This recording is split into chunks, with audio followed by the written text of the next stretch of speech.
Wild, Florida. Dr. Narco Longo. Brought to you by the Florida Department of Magic. Welcome to Florida, baby.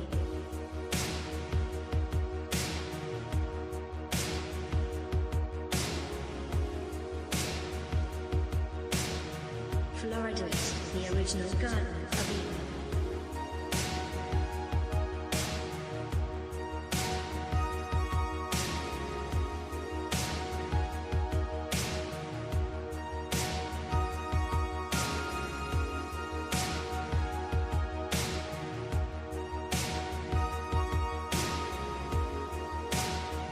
Florida has the highest concentration of freshwater springs in the world.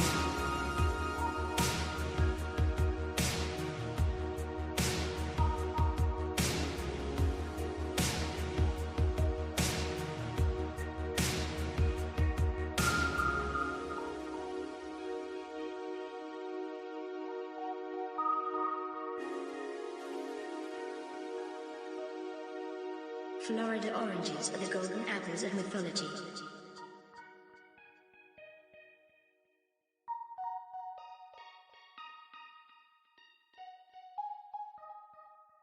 A race of giant men once roamed this peninsula.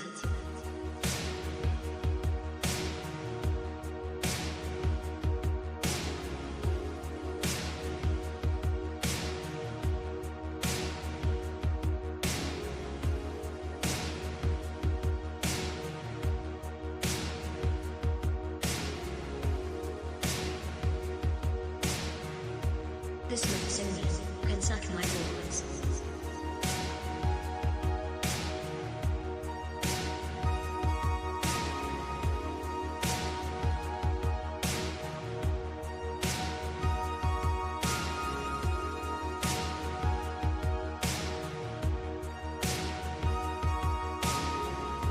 Florida is littered with many ancient megalithic ship anchors, known as sacks or stones.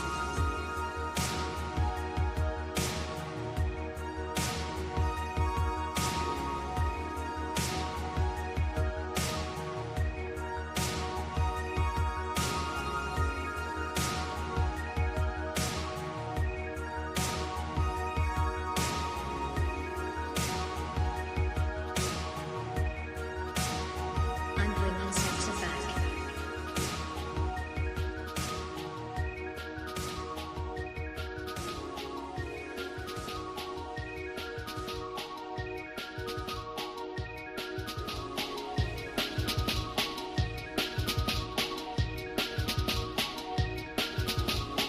Noah's Ark was constructed out of gopher wood.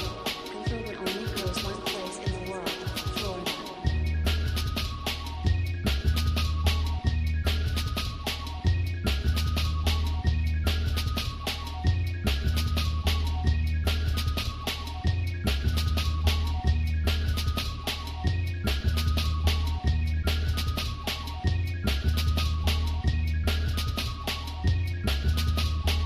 Florida is the birthplace of the United States.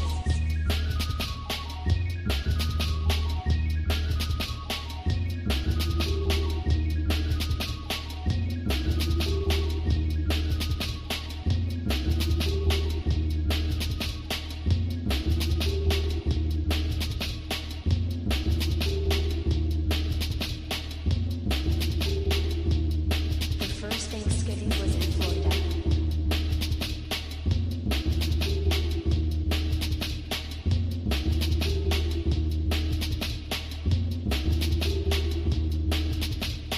Let the black drink flow.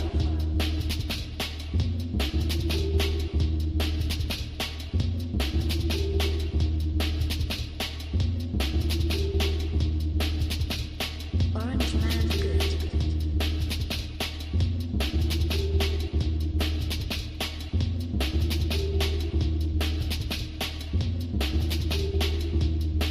Clip his way out of Florida.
What's up, everyone?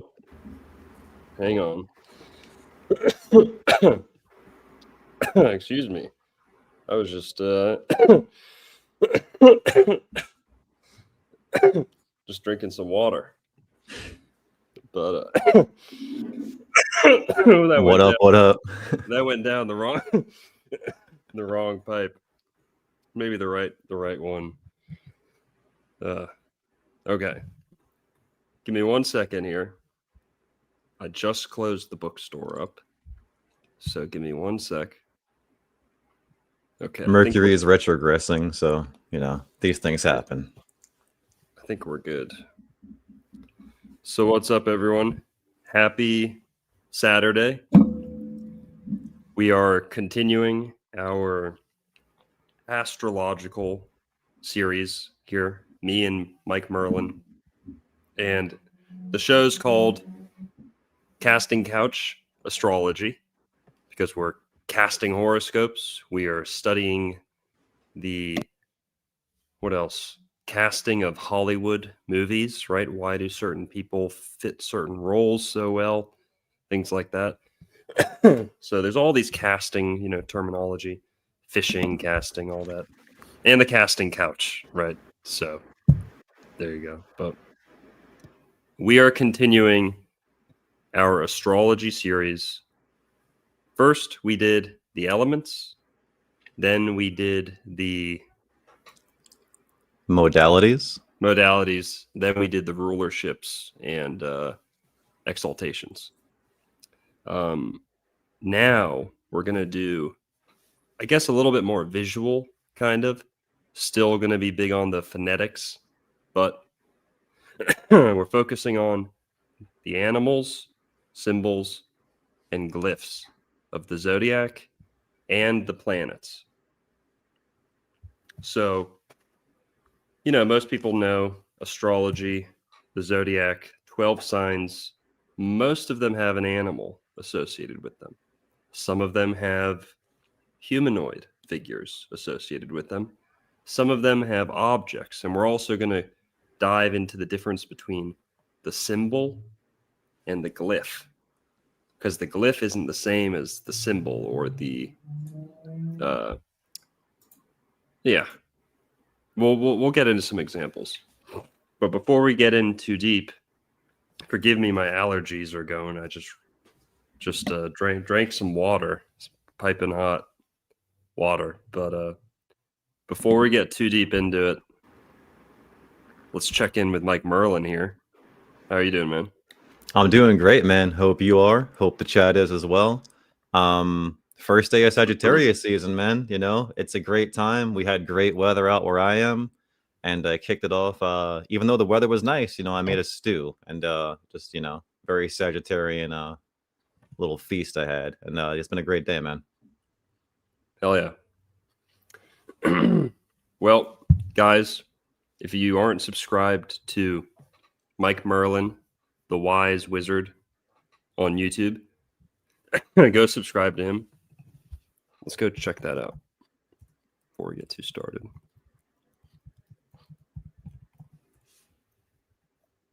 Thank you for the hat compliment in the chat. I appreciate that. Gonna wear it every episode? I may, I'm gonna switch it up around Christmas time with a more apropos hat. I was thinking of a pilgrim hat today, but I'll mix up the hats once in a while, maybe. A man of many hats. Someone told me they're sending me a fez, so Nice. I might have a fez to wear, but soon. That would be cool. Fezzes are dope. Yeah. Sorry, guys. I finally got my screen up there. Go subscribe to Wise Wizard Merlin or just simply Merlin. There, that's the name of his channel. And here I'm going to drop the link in the chat so you can click on it. There we go. And guys, check out what he's been doing recently. Some great stuff. Scorpio New Moon live stream. Appreciate that. Of course. Now, I'm plugging you. I guess I'll plug. Guys, I just did an interview with Jake Shields. So, if you're interested, please go check out my podcast I just did with Jake Shields, where he just released it tonight.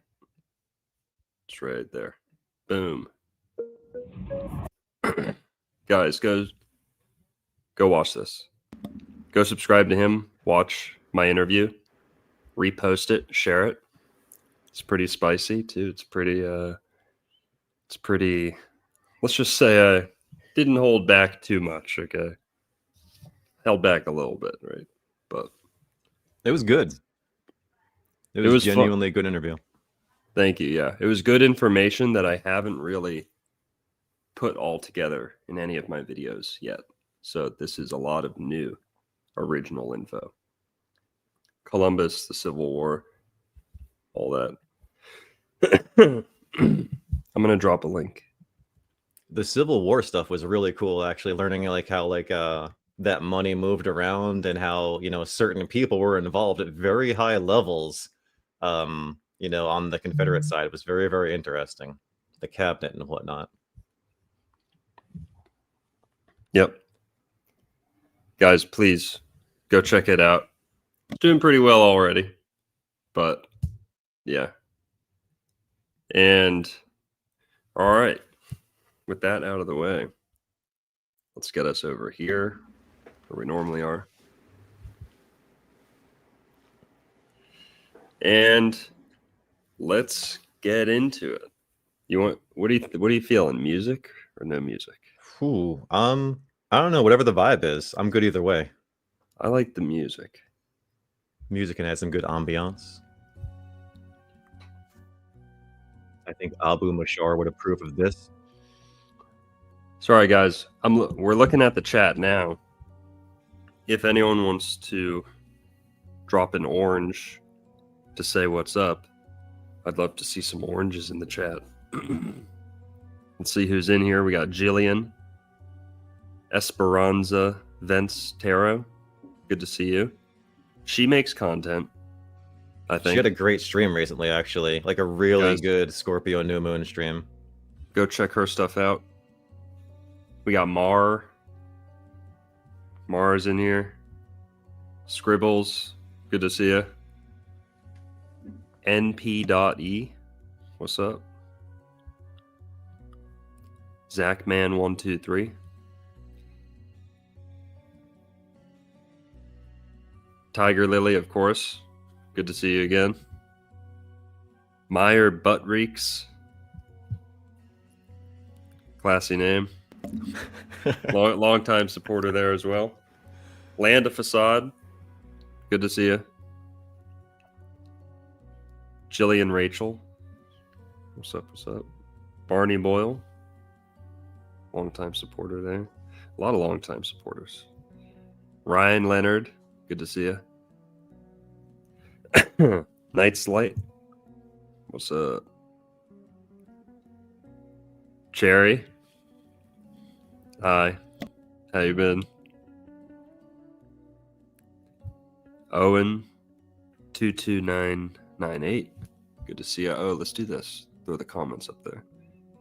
There we go. Matzo Ball.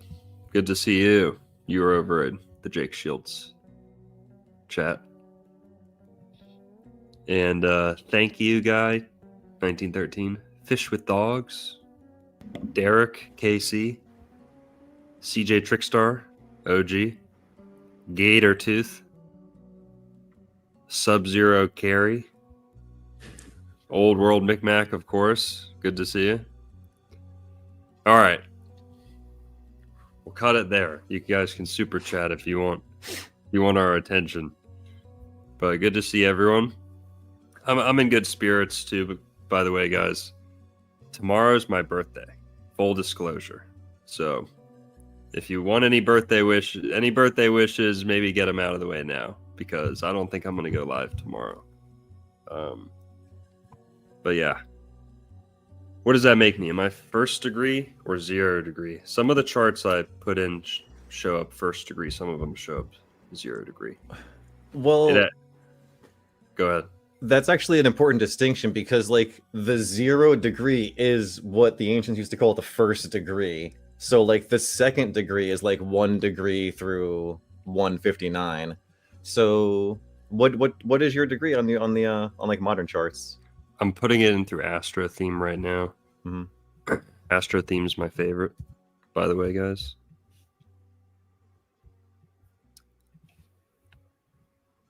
But yeah, I think I'm first degree. Yeah, that makes sense. So you'd be the second degree of Scorpio. Like if it's like because it starts at 0, right? It's 0 degree 1 minute to 0 degree 59 minutes. That's the first degree. So you mean Sagittarius? I'm sorry, yeah, Sagittarius. Yeah, my apologies. Okay. Yeah. No, it's okay. Yo, this soundtrack's fire. Never get sick of this.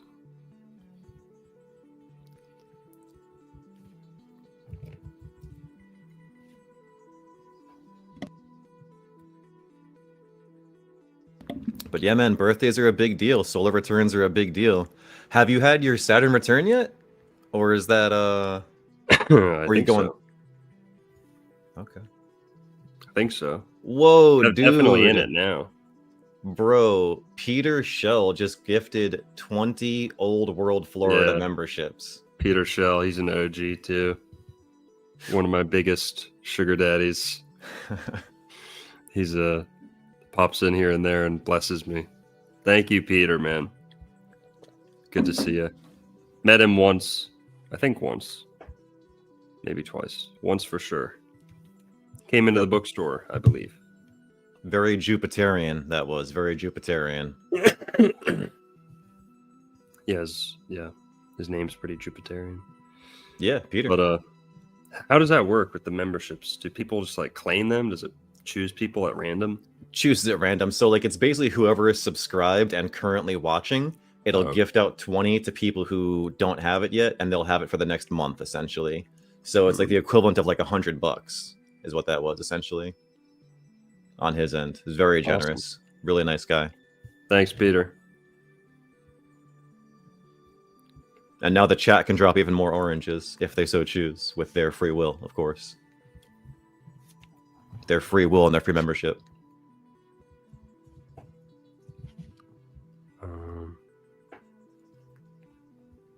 All right. Astro theme. Astro theme just blocked me for 24 hours. Not even kidding. Just suspicious activity. I don't know why. I didn't do anything.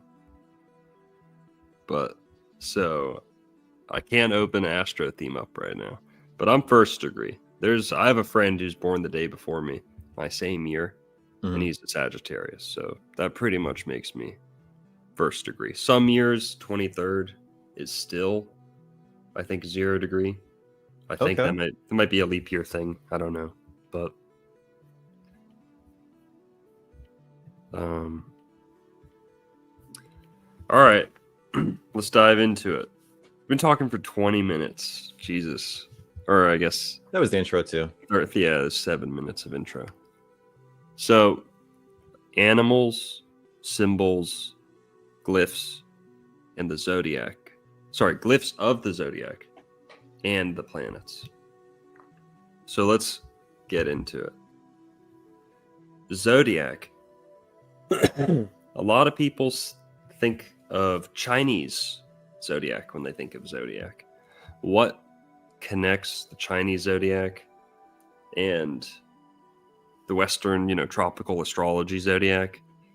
Well, there's a lot you could say about it, but the main thing is the name Zodiac, meaning animals. Zoo, zodiac, zodia is, I think, the Greek root for like animals, like the animal kingdom, pretty much. Zoo. Let me double check. Zodiac etymology. I've got an interesting side tangent on the real meaning of zodiac, the double meaning. But this is what we need to talk about first when approaching the subject. The name zodiac itself means like a collection of animals. And it includes the humans. So some people like to say, oh, well, the air signs are humanoid, so we always need to kind of set them apart. No, according to the zodiac, it's all animal, and animal doesn't always mean like beast covered in hair too, right? Animal can just mean that which is animated. So you've got most of the zodiac signs being associated with an animal, and there are suggested or kind of proposed animals for all 12 of the signs of the zodiac too. I've got some theories. I'm sure Merlin's got some theories. We're going to talk about what animal goes with what sign of the zodiac, what non-animal symbols go with each sign of the zodiac. And we're also going to talk about the glyphs. The glyphs are not the same as the animals. And then, of course, the planets, which are not signs, they can be associated with animals too. So talking about zodiac, you have the meaning zo, which means zodiakos. It's Greek, meaning little animal sign, circle of animals. Kuklos zodiakos, little circle of animals, or little animal sign. It means animal. Well, how about this? Zodiac, there's another meaning in there. Zo means 2.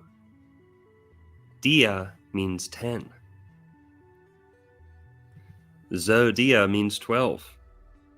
It's the 12 system. It's splitting nature up into 12 sections. That's the second meaning of zodiac. So it means 12. Now, why do I love to talk about that? Because people love to say, oh, the 13 signs of the zodiac and this and that. No, that's not a zodiac. That's some constellation thing. That's some other thing. It's not the zodiac. Zodiac is inherently 12 by nature. There's a 12ness to the zodiac. So right there, the name contradicts, or it precludes. Is that the right word? Precludes. Yeah. It precludes the association of 13 signs of the zodiac. So 2 plus 10, and then the animals. There's zodiac. That's just the meaning of the word zodiac and an alternative meaning. Now, I've been chatting a little bit. Do you want to go from 1 to 12 and just kind of explain what the conventional animal or symbol of the signs are in order? Then we can kind of dive into them one by one. Sure. Nice. Yeah. So, Aries is the first sign of the zodiac, and it is the ram. And just real quick, the ancients, this comes from Guido Bonatti. He claimed that the ancients chose the ram to symbolize Aries because it is a strong animal. And then the second animal is the bull, and the bull is stronger than the ram, and the heat of the sun is stronger in Taurus than it is in Aries. So, there's so much depth to these symbols. The third sign is Gemini, the twins, symbolized by 2 pillars. And those twins are Castor and Pollux. There's a doubling of heat, like from Pisces to Aries, and then from Aries to Gemini, the heat doubles, or at least it feels doubled, and Gemini's all about doubling and twinning. And then you've got Cancer, the crab, as the 4th sign, the first water sign. And then Leo, the lion. And the 6th sign is Virgo, the virgin. The 7th sign is Libra, the scales or the balance. The 8th sign is Scorpio, the scorpion. Scorpio, however, you know what? I'll hold off on that. We said the traditional sign, so we'll just go with that. So Scorpio, the scorpion. Sagittarius, we are now in Sagittarius season. Longo's sun sign. Sagittarius is the centaur, really the archer, but he is a half man, half beast. He's a centaur. The 10th sign is Capricorn or Capricornus, which is the goat, or as we'll talk about today, the sea goat. The 11th sign is Aquarius. It's another human sign. It's the water bearer. And then finally, you end with the twin fish, Pisces, the fishes, and that is the 12th sign of the zodiac, the finale. Real quick, Merlin, does your graphic here scroll down at all? No, this is just like a little intro page. My next one, it'll just go straight into Aries from here. So like, it's just kind of going, so it doesn't scroll down. Yeah. Sorry. No, but this is fine. This is a preview of the art to come. You guys are gonna see some art today. All of these depictions here. This is art created by a man named Sidney Hall, who lived from 1788 to 1831. So this is good, old school astrological art. You'll see some stuff from Martin de Vos, who lived from 1532 to 1603, and then we'll talk about the tarot cards from A.E. White, the tarot writer, tarot deck, and then possibly more on top of that. So. This is your friend, Saturn Rooster, right? Yes, sir. Yeah. He's another excellent channel to check out, in my opinion. Sure, yeah. We linked up through your channel. Like, he's a fan of you as well. So, yeah. Awesome. We should have him on sometime as a guest. Dude, when it comes to old world stuff, especially if you want to go like old world Florida, he's all into looking at these ancient megalithic sites and making the connection between them and astronomical observations. His mathematics are incredible. High recommend for a guest. You guys hear that? Go check out Saturn Rooster. There are so many cool people like in the orbit of old world Florida that like make their own content. You know what I mean? Like, it's just like they're genuinely like that. Like, like everyone's cool, man. Everyone's smart. Everyone's a piece of the puzzle. Saturn Rooster said he had the breakthrough of his life 72 hours ago. So let's go, dude. Something in the works.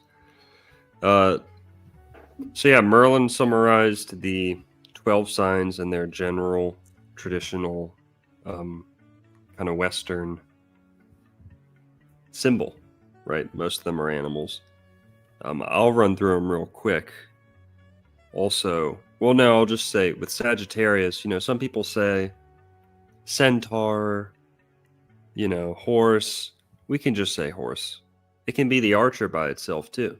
You see that sometimes, It doesn't have to be the archer with the horse combined, right? That's just convenient. You can slap them both together. But what that actually is doing is it's combining the glyph. So that's an example. The glyph for Sagittarius is the arrow. That's not the traditional symbol of Sagittarius. The traditional symbol of Sagittarius is the horse or the centaur, right? That's its animal. And the bow, yeah, there's nothing wrong with having the bow in there too, but that's the distinction between glyph and symbol. The arrow can always be in the symbol, but you don't see the animal represented in the glyph. So, but in Aries, you do see it. So here, let's go through those real quick. Do you have any of the glyphs? Yeah, it's basically I've got a splash page for all of them that looks just like that, pretty much. Cool. We'll just go sign by sign and explain the difference. So starting with Aries, the first sign of the zodiac. Aries is the ram. It can also be the sheep. It can also be the lamb. So ram, lamb, sheep. right? And ram, lamb. Shout out to Santos Bonacci. He can prove to you that that's the same word, depending on how you're using your tongue, depending what language you're speaking. Ram is lamb. Sheep. Not many people realize ram and sheep, same animal. Believe it or not, some people don't understand that. But ram, lamb, sheep, first animal of the zodiac. The glyph for Aries is the ram's head. It's like the skeletal stick figure of the ram's head and its horns. So it's like a V shape. So you'll see the glyph there in the top left, as opposed to the animal itself. And in this case, the glyph is the animal. No issue there. Anything you want to say? Like the stuff you got written down there? Oh yeah, I mean, so it's just like Santos Bonacci says, and you mentioned, like the letters R and L are interchangeable. And just cool things about that, the English language is so beautiful. L is the 12th letter, R is the 18th letter. So there's divisors of 6. 6 plus 6 is 12, and then 6 plus 6 plus 6 is 18. And your R and your L, they can both be rolled, right? I can't do it, but like you can roll your R's and your L's. Me neither. And I heard only low caste people can roll their R's. Hey, that's a Castor and Pollux reference. Dude, that's another cast system. That's pretty good. Indeed. Zodiac and the caste system. Yeah. And ram in Italian is Ariete. So like literally Aries is in ram, right, in Italian. There's so many linguistic connections to make. Yeah, and the igni or agni root. Ignacious. Burning, fiery, right? And then agnello, agni, igni, acne. Very Aries coded, right? Acne, red in the face, something coming to a head. Not to be gross, but you see the phonetic root. Acne, agni, igni, ignacious, burning, like the peak. Acme, too, with an M. Meaning the peak. But screen's back up. Thanks. Sorry about that. Oh, whoops. And yeah, and guys, even with just the word ram, well, what planet rules Aries? Mars. What's ram backwards? Mar. So it's right there. But then also Mars is a malefic. So if you switch that R and the L, you get mal, which means bad. And Aries can be a bit of a bad boy, can't he? So totally, it's all there. Also, cord can mean a lot of things, but court can mean to cut, or to cut short, to make small. Like in German, we have kurz, which means smaller or shorter. And Karn, like Merlin was saying, there's carnal, there's meat, right? Carne, this red, bloody, right? That's all very Aries coded too. And just real quick on the acne, I wasn't saying that Aries necessarily get more acne, but Mars, who rules over Aries, is also the planet that rules over acne. Where Mars is, there will be redness and inflammation in the body. So Aries is very hot and fiery. And people don't think of sheep or rams as being combative, but man, they really are. Ramming, people know rams are pretty combative, but again, they forget lamb and sheep. This is all the same creature, right? Would you say the doe is the deer? The doe is ferocious and valiant, and no, that's a matter of male versus female, right? You see, there really are a lot of people who are just dumb and think like sheep, like there's male and female sheep, there's male and female, and that sometimes that's the case. Or sometimes some varieties, the females have horns as well. That we see that in some cows, we see that in some oxen. So, but people forget that this is all like the same class of animal. And lamb's just a matter of age, right? Like development. So the ram is extremely violent and valiant, headstrong. They bust into things, ram into things with their heads. You also see the word ram and ramp, right? Aries, people ruled by Mars, are some of the most daredevilish people. They like to ramp things up, like energetically. They also, sometimes you'll see them jumping off ramps, literally and metaphorically. Aries are daredevils. They can be foolish, right? Because when you're leading with your head, literally, like, you know, you're doing first, thinking later.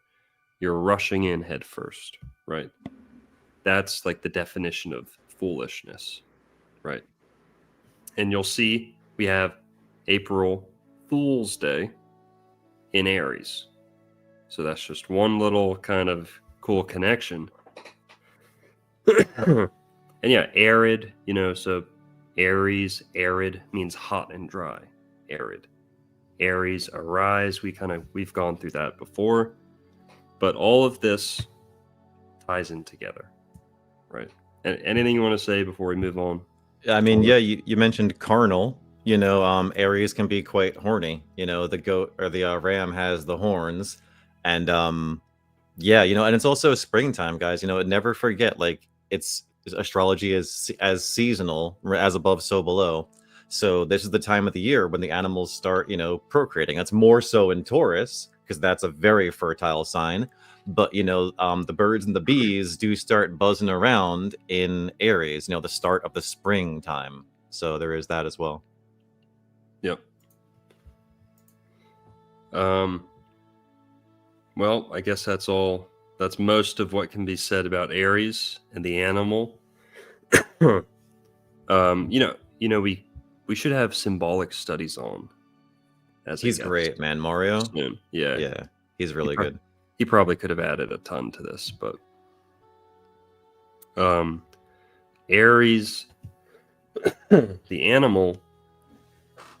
Some people have proposed, maybe we should save this for later, but since we brought up Mars a little bit, some people talk about the wolf being associated with Mars. Does that ever come up for you, Merlin? I think Mars does rule wolves. It's a yeah. Yeah. Now, what's interesting is in the Bible, it says the wolf will lay with the lamb. People think it's the lion and the lamb. It's really let me check this. At least in the King James Version. The wolf also shall dwell with the lamb, and the leopard shall lie down with the kid.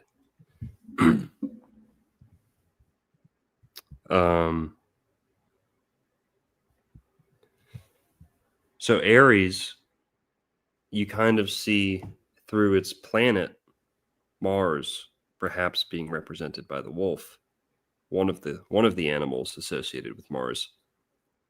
Just to bring it to the Bible real quick, in Isaiah chapter 11, verse 6, which when you flip it is 9/11. Okay, and this is one of Jesus is all about Isaiah.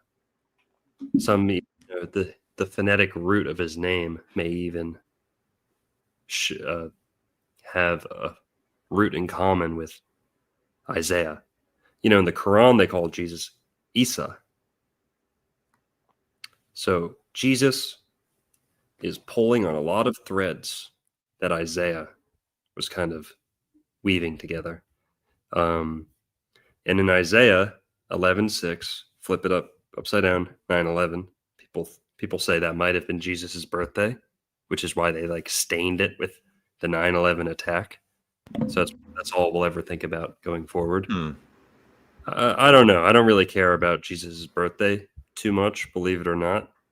I've heard compelling arguments for a lot of different birthdays, but yeah, we have this prophecy in the Old Testament that seems that Jesus talks about a lot, where you have the wolf coming together with the lamb, right? And we're not going to talk about the Bible too much, but people always mistranslate it or misremember it.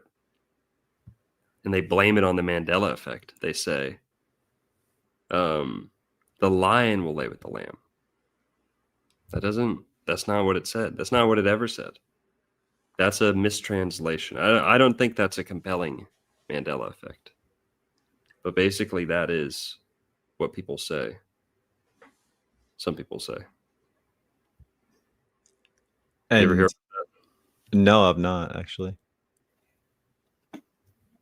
I was gonna add that if you said this, I apologize, but ram in Spanish is carnero, but again that's carnage. Words like carnage come from that, and that's very Aries. Very Mars. I'd say Aries is more martial than Scorpio is equally martial, I'd say, but it's that really, like you were saying, headstrong. Like if you're thinking of warriors rushing into battle, you want Arians 100%. You want Aries types. They'll be the first ones to charge in. Some maybe foolishly, but we need that. Like literally, bravery. We all have different levels of bravery, and some people are more brave than others. And Aries people are very brave, almost to a fault, but it's also a huge strength for them because they're excellent fighters. They are excellent in martial arts, stuff like that. Right. They're fantastic in that regard. Well, they, air quotes, people like to say, oh fuck, I forgot what I was going to say. Okay, here. Since we're talking about the roots, and you just brought up a good one, carnage, carne, right? Carnero, inferno, okay? You see that inferno root. And then you see infant, the same root. Aries is the first sign. It rules infancy. It rules being not a toddler, a baby, newborn baby. Also a babe. What animal is a babe? Is that a pig or a lamb? I think babe is a pig. Okay, so scratch that. But Filipino editor team. Hey, editors in the Philippines, guys, just trim that section out real quick. Thanks. That won't be in the final cut. No. But Aries also does represent sacrifice as well, and some people sacrifice newborn babes, very, very sick people. But that is, infant sacrifice is a thing that's been around pretty much forever. And Aries, again, like the Lamb of God is sacrifice, right? This sign is sacrifice. That's why they rush in head first. They're willing to sacrifice their own lives to protect others because their ego demands it. Their impulses demand it. Mm. So let's move on. Let's move on from Aries. Did you want to go with the tarot cards a little bit, or like not at all? It would be good, but at the pace we're going, I don't think it's super necessary or relevant right now. I included like a little bit about the planet after each of the first ones that it rules. You want to talk about like Mars at all, or not really? Yeah, sure. Let's talk about Mars. Mars. Yeah, go ahead. No, you go ahead. Yeah, so up here, guys, you just see like the two signs that Mars rules traditionally, which is you got Aries on the left over here, and then Scorpio over here. And what's interesting, this was like a 1500s engraving, and this sign for Scorpio is not really the sign we use today. So that's at least interesting right there. And then you'll see 6 more of these guys. There's one for each of the traditional planets, and what's happening on the field below down there is kind of typical of the planet. So like in this, it may be hard to see, I apologize, but there's battle. Like down here, there's a guy stabbing someone else down there. a lot of fighting going on, and then people just wielding weapons over there. Very, very martial stuff happening beneath Mars there. And you were going to say what about Mars? Well, just that, Mars, some of the animals that people have associated Mars with, the wolf, for sure. What else?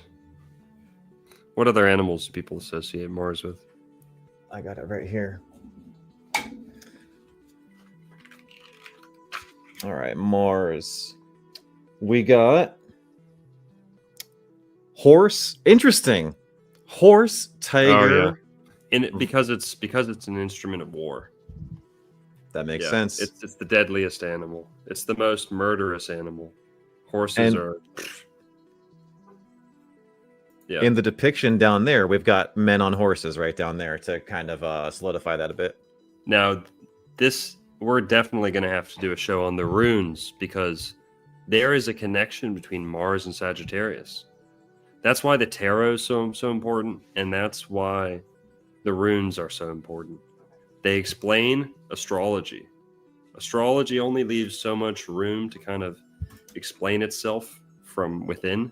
Like the Zodiac provides all of its own context to explain itself with. And it's wonderful. But with tarot, you have so many more avenues of explaining things and kind of, it's so visual. You can kind of lay everything out on the card. The runes do the same thing. The runes, especially since I love the phonetics and the etymology, the runes go to the heart of this kind of these word games.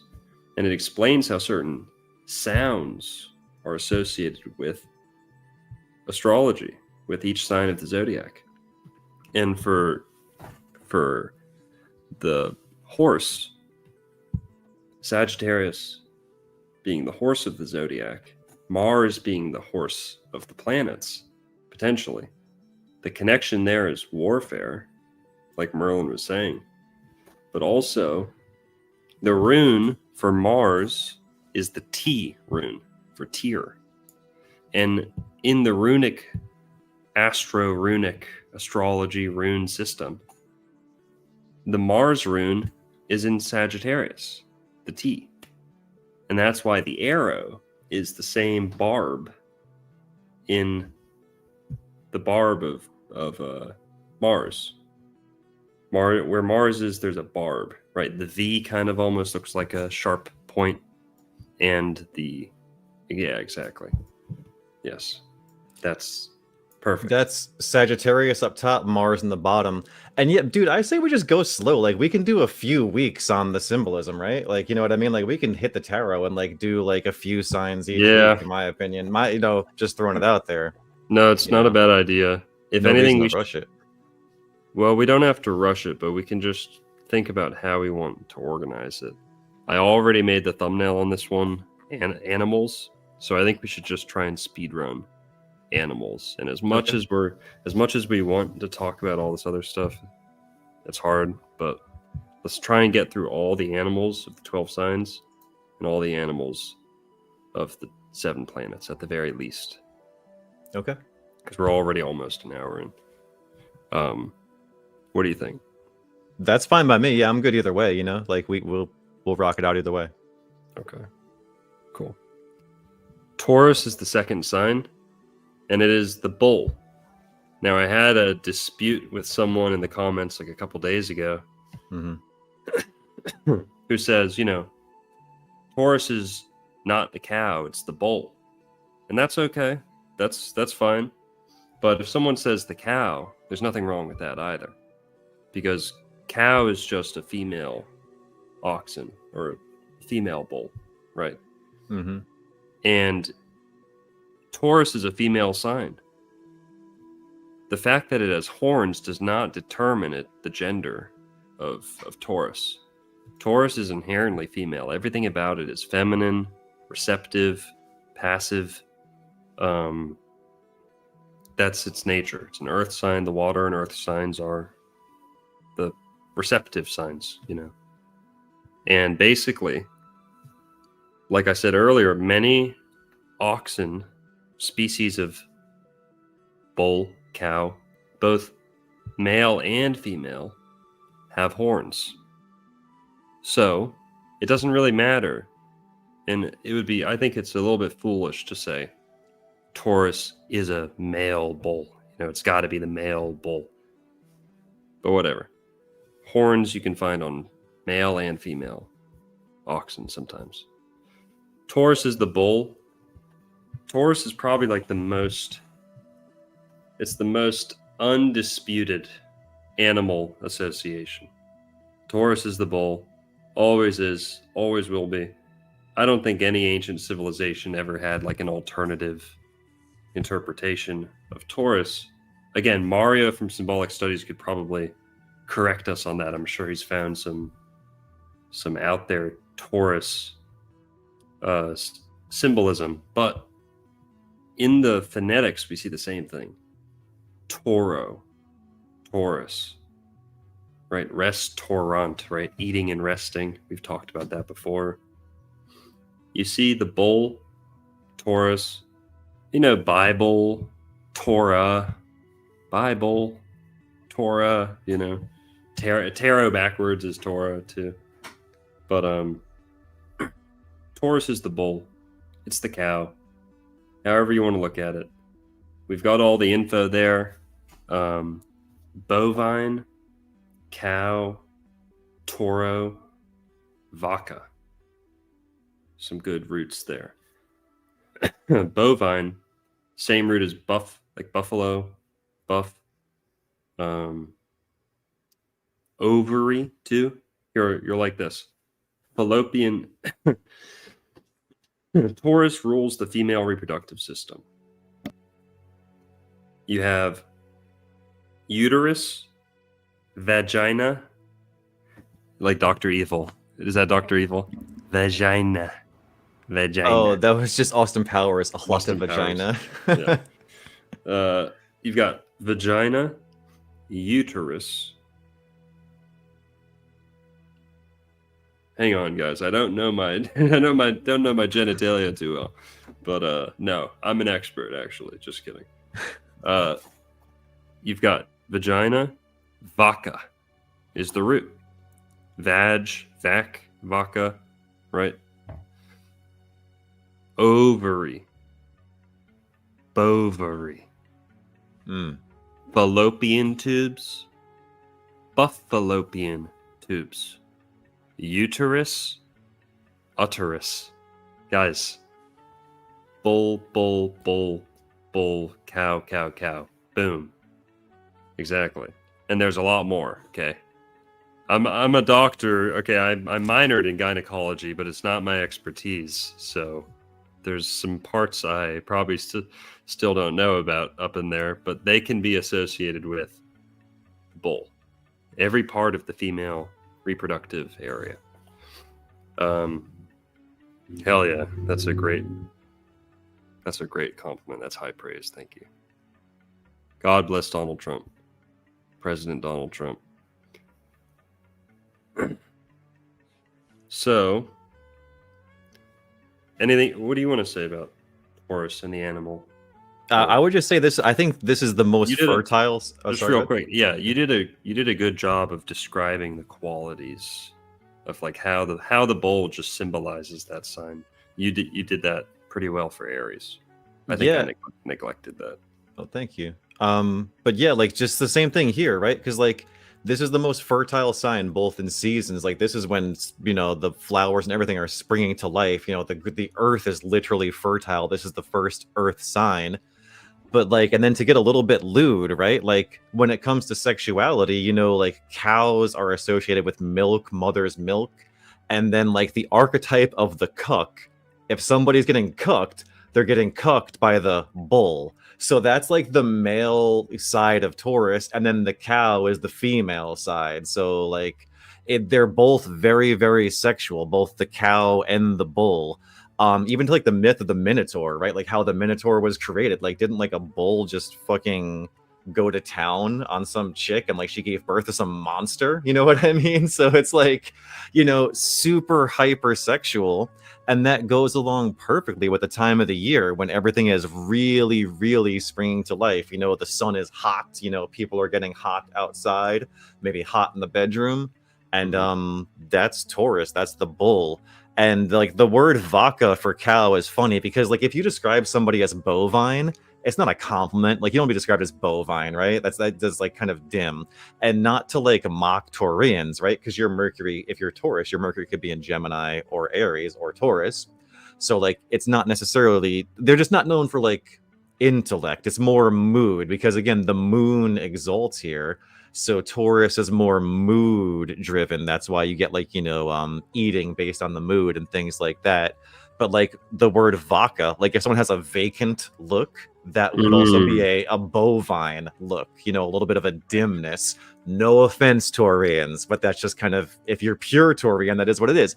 But Shakespeare had a ton of Taurus in his chart. So like there's a lot of beauty there as well. The fake one. Yeah, I mean, if you take one. that. Here, I think it all makes sense though with the Shakespeare thing because they say the people who knew him, like he was not that sharp. He like could like barely scribble his own signature. Seriously, go look at Shakespeare's signature. I was laughing at the chart. Somebody said like big mommy milkers, and that's like a very Taurian phrase, you know. And also, just real quick, Taurus rules like the material world. It rules matter. Maya. May is Taurus. Maya is May. It's Taurus time. Taurus is the world. You know, it's like this is the material world being whirled together with the WH, whirlwind, together in the Taurus field that we get matter out of, right? It's like the cosmic egg, fertility, creation story.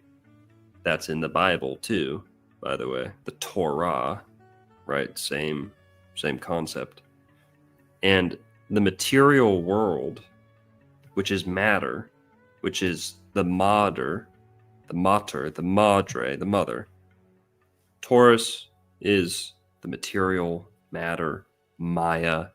It's the real world, the material world, right? So Tauruses can be very vain, materialistic, right? They can be kind of mean girls type. But the bowl symbolizes the material world. It feeds and nourishes all. It's not to be lewd, but it's poop. You know, its waste blooms forth life. Like it oozes fertility.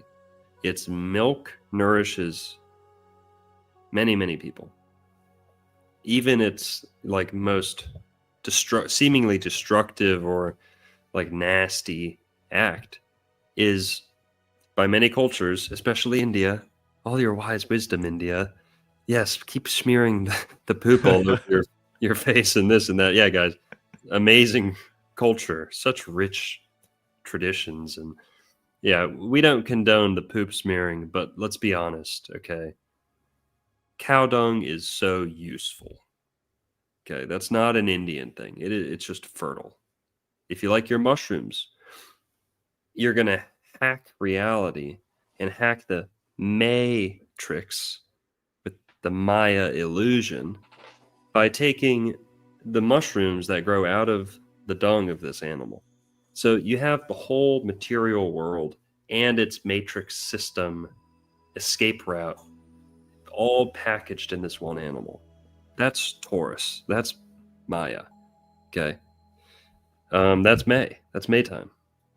And the Taurus, the bull, also represents financial stuff. Not necessarily like Pisces. Pisces is very financial too. The fin of the fish. Financial. But we see the bull of Wall Street, right? The material world. The material bull. Matter. Mammon, right? Mammon is what, you know, Freemasons have this concept they talk a lot about. Mammon. That's like the material world, like the splendors and trappings of material world, right? And bulls, cow, big, nourishes a lot. It's like the world. It's like Earth. And also Earth, Terra is Earth. Torah, Terra. Terra is like the female version of Toro, right? And Earth is Terra, and Terra, you can stretch it. It's almost like an anagram. The heart, plane, planet Earth, Terra, terra firma. It's like the solid material world. Terra firma. Anything else before we move on? Yeah. One last thing is, what sound do cows make, children? They go moo. Ooh. What's moo backwards? Well, it's ohm. And ohm, in case you don't know, is a measure of resistance for electricity, right? So you've got your volts, you've got your amps, and you've got your ohms. So ohms are how you measure resistance. And I mean, what's more stubborn and resistant than a cow or a bull that does not want to move? That dude will not move unless it wants to, unless you can lead it away some other way.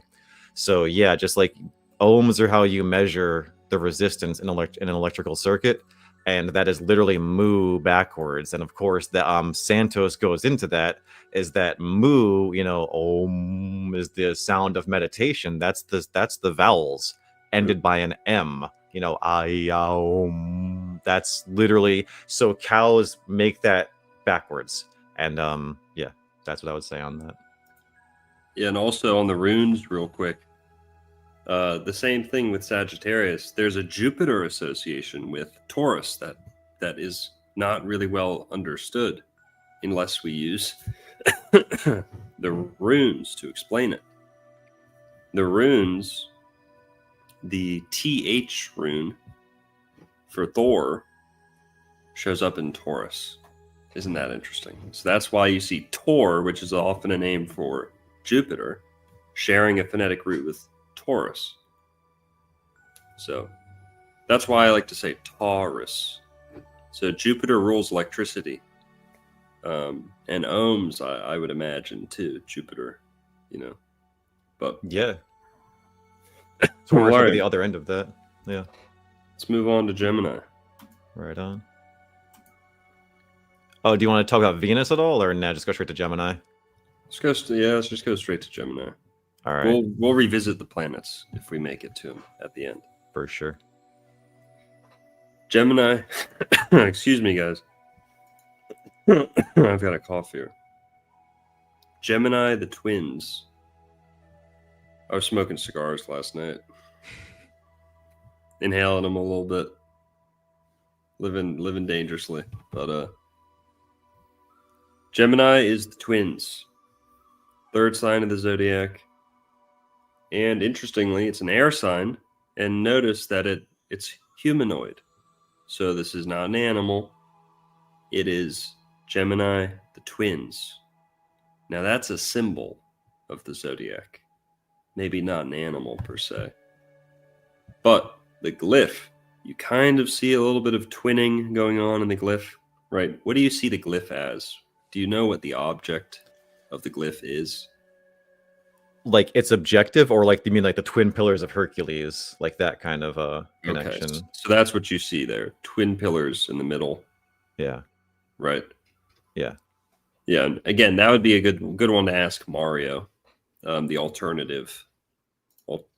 The origins of the glyphs. But essentially, excuse me, guys. The origin of the twins, you see, we talk about Gemini bipolarity, right? Twin pillars, polarity, two poles on either side. Go drive into Mar-a-Lago in Palm Beach, Trump's place, and you'll see two kids like swinging on a pole. I'm reluctant to say dancing on a pole or holding on a pole, but it's like two young like cherubs holding onto a pole. It's like a bipolar. It's very Gemini coded, the entrance to Mar-a-Lago. Now,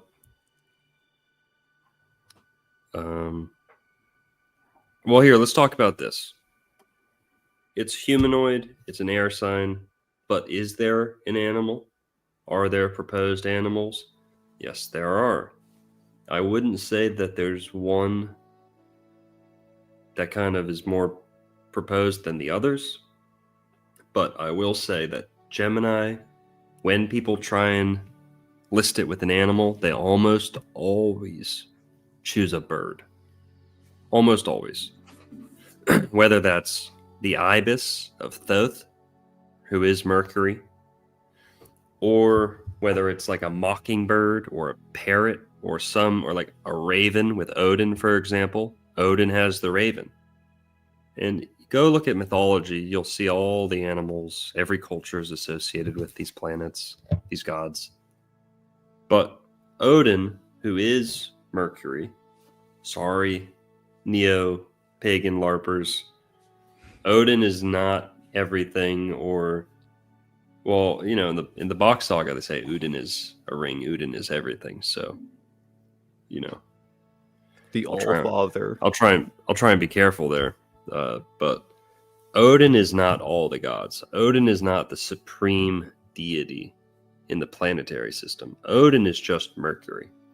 Now, what happened was in the northern cultures, they put a bigger emphasis on Mercury. And then you also have Wotan, who's pretty close to a Saturnian archetype. Odin, Wotan. But if we go to Odin, you see a raven. It's a bird. A talking bird, because Mercury rules communication, knowledge, education, you know. So it's almost always a bird. A parrot. Here's a good one. A parrot, I think, is one of the best animals to propose for Gemini. I'll tell you why. Gemini's the twins. Well, parrot, let's pair it up. We need two, one for each. So we'll have a pair of parrots, maybe. Parrot, there's two. So right there, you see a connection to Gemini. Then to parody something is to like mock it or to mimic, which is a mercurial activity. Now, how do we drill this point home? Parrots sit on what part of your body? Your shoulder. Ruled by Gemini. It's two twins. That's Gemini. And ravens can sit on shoulders too. That's okay. Talking birds, Gemini. So there's your alternative animal. If you really want an animal for Gemini, I'd probably pick the parrot or a talking bird. What do you think, Merlin? I agree completely. And yeah, according to Astrology for Initiates by Pappas, Mercury does rule parrots. It also rules magpies, linnets. There are a lot of folk tales where linnets tell a story, and that's very mercurial. Rules butterflies and swallows. So yeah, parrots perfect, and again, like parrot, I say, you say, parrots can learn. Gemini rules, I'd say, well, Mercury rules intellect, but what Gemini is, the two pillars are also, reason and intuition combined, and that is Gemini entirely, is reason plus intuition. So yeah, I think parrot's perfect as a animal alternative for the twins. Yep. Gemini almost always a bird if there's an animal associated with it.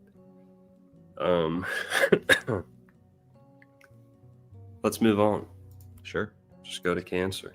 Cancer the crab. Cancer is the crab. Sometimes it's the lobster. Sometimes it's a beetle, a scarab beetle. Sometimes it's things like that. What's interesting is the 69. Oh crap, we didn't do that for... Or no, I guess we did. We talked about the glyph. We didn't really overtly state anything about the glyph for Taurus, but that's okay. The Taurus, it's intuitive. It's just the bull's horns. Yeah, bull horns, yeah. We talked about Gemini a little bit, the glyph. The animal for Cancer is the crab. That's the most universal, the crab. The glyph for Cancer is 69. That's the glyph. So when you see the royal arch, the archway in masonry, and 69's at the top of the arch, how do we make sense of that? Because when we look at an astrology chart, 69 Cancer is at the bottom, the very bottom of the chart. Well, here's just a little interesting thing. In Florida, did you know we have a thing called the crab spider? The crab spider. And it makes archways. It makes arches over walkways. Isn't that interesting? So Florida is the land where the crab hangs above your head, like the Masons teach and promote. So pretty interesting. But 69 is, you see that at the top of the arch. Why is it at the top of the arch? Really? Because it's summer. It's high summer. You know, it's the kingdom of kingdom of heaven. Excuse me. Yeah. Crabs hold the most young, I think, of any animal, or they're up there for one of the most fertile animals, meaning they produce the most young per one mother. I think it's like 1 million. Like 1 million babies for each crab. Sounds expensive. Yeah. Well, you see, the mud crabs are the ones that have the most kids. Okay. Oh God. The blue crabs are known to have a more reasonable amount of kids. They wait a little longer to have kids. The mud crabs have a big problem with not taking responsibility for their kids, not claiming their kids, losing their kids, not, a lot of gang violence in the mud crab community. You guys ever play Skyrim? Yeah. Mud crab attacks. Oh yeah, those little fuckers are dangerous by the river. Yeah. Mud crabs are notorious for very aggressive. Oozing out young by the millions. But that's true. Crabs, how many babies do crabs have? A female crab can have anywhere from tens of thousands to several million babies per year. Dang. I was right. Millions of babies. Come on, Shaniqua. But why have millions when you can have thousands? See, we're actually kind of approaching a serious topic here on the whole EBT. It's like SNAP shutdown. Why are some of these single mothers eating like stone crab legs on their EBT cards and all this? Whatever. Okay, we won't. All right, Filipino editing team, just cut that last 2 minutes out. All right, and action. So the crab holds the most young of any animal. Animals that we know about, I guess. I'm sure there's some microscopic fucking lame animal that has more babies, but crabs have like the most animals, have the most babies. They bear the most young. So that's what you'd expect, because Cancer is the sign that bears young the best, make the best mothers. They love motherhood. They can pump out kids. They're, associated with the breast and big breasts and, nourishing, a mom who has plenty of milk, plenty of calories, plenty of baby, accommodating qualities. That's Cancer. Crabs sidestep. Cancer's sidestep. They have a hard time facing their problems head on, like a Taurus. They love to sidestep, walk backwards. Crabs are known for walking backwards, sideways. rarely forward. They pretty much can only walk sideways, a lot of them.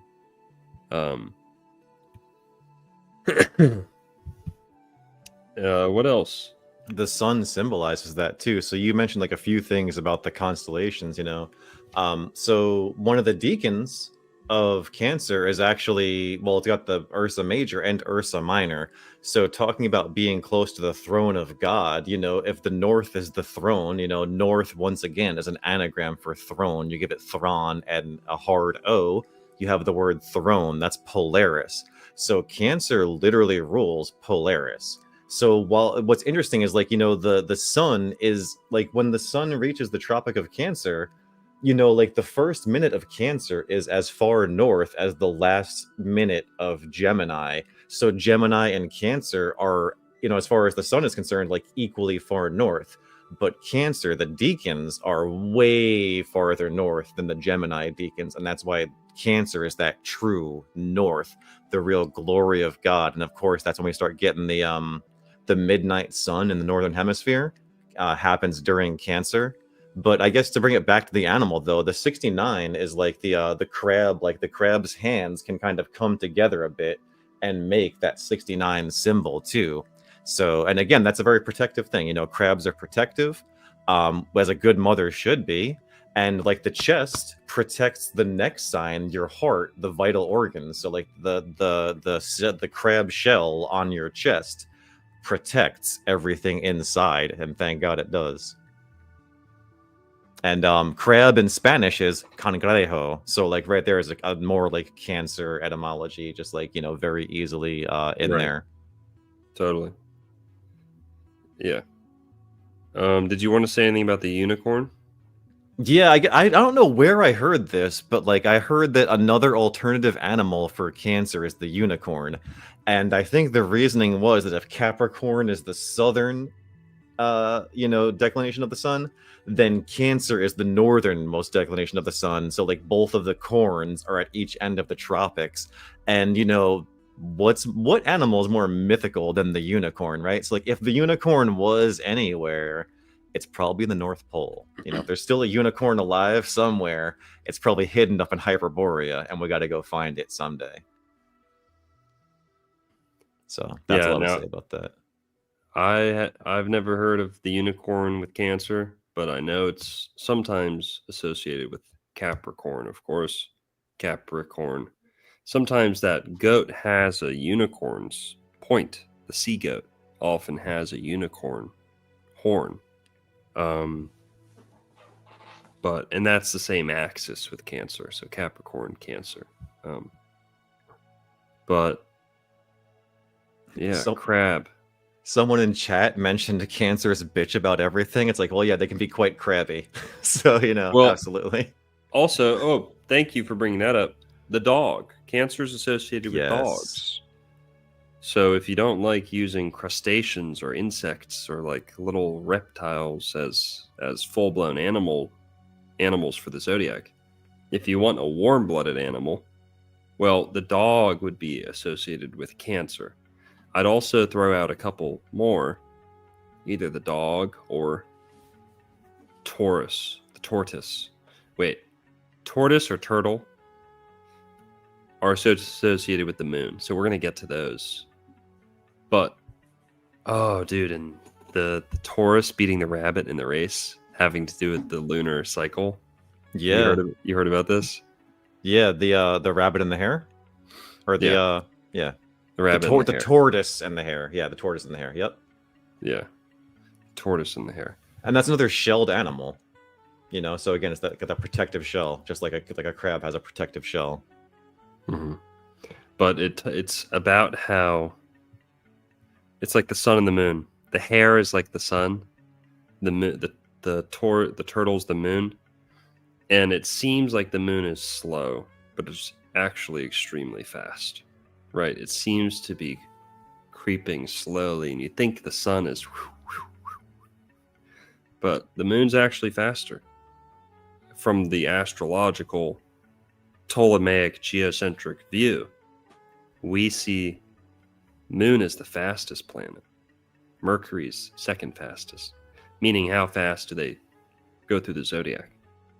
So Taurus, or the turtle, is a lot faster than we think. But let's see. So yeah, it's worth mentioning the tortoise, and the turtle, but that's more of a lunar thing, so we'll get to that a little later. Cancer, we see the same phonetic root as canine. In fact, Cancer, the zodiac sign, is associated with Canis, the constellation. Canis, the constellation, has Sirius in it. There's Canis Minor and Canis Major. Sirius is in Canis. Sirius is the brightest star. It's also associated with some dark things, but it's the dog star. And so the dog star is in Cancer. Cancer is the same root as canine. And yeah, so the dog, especially the house dog, the dog that stays at the home, that protects the house, guard dog, right? Things like that. Protect the family, yeah. Mm-hmm. And everyone's met a good dog where it's like a second mother to the house, But okay. Good comment there from Ryan Leonard with the 199 tip. Says Taurus, the bull, tar equals bull, and Rus equals red. Good one. Red bull, Taurus. Yep. Totally. Red heifer, too. All right. Let's move on to Leo the lion. Yes. Leo the lion. Let's say this. Leo can be associated with any cat, I think. Any cat species. House cat, lion, leopard, panther, lynx. Okay. I think all of these are associated with Leo. Especially the big cats. Astrologically, in my mind, there's no difference between the tiger, the lion, all these, right? Does every corner of the globe have lions? No. Some continents, some places, all you have is the panther. That would be your lion. And traditionally, lion's been used to describe many big cats.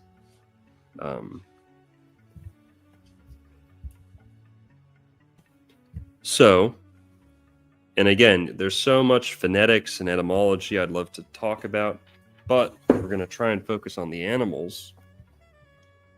Leo is the same root as lion. Also leopard. A lot of people forget about that. Lynx, you also see the li root. And there's more. But, so basically, and feline. Feline, right? Leo rules the heart, the lion's heart. Heart of a lion. Coeur de Lion in French or Spanish.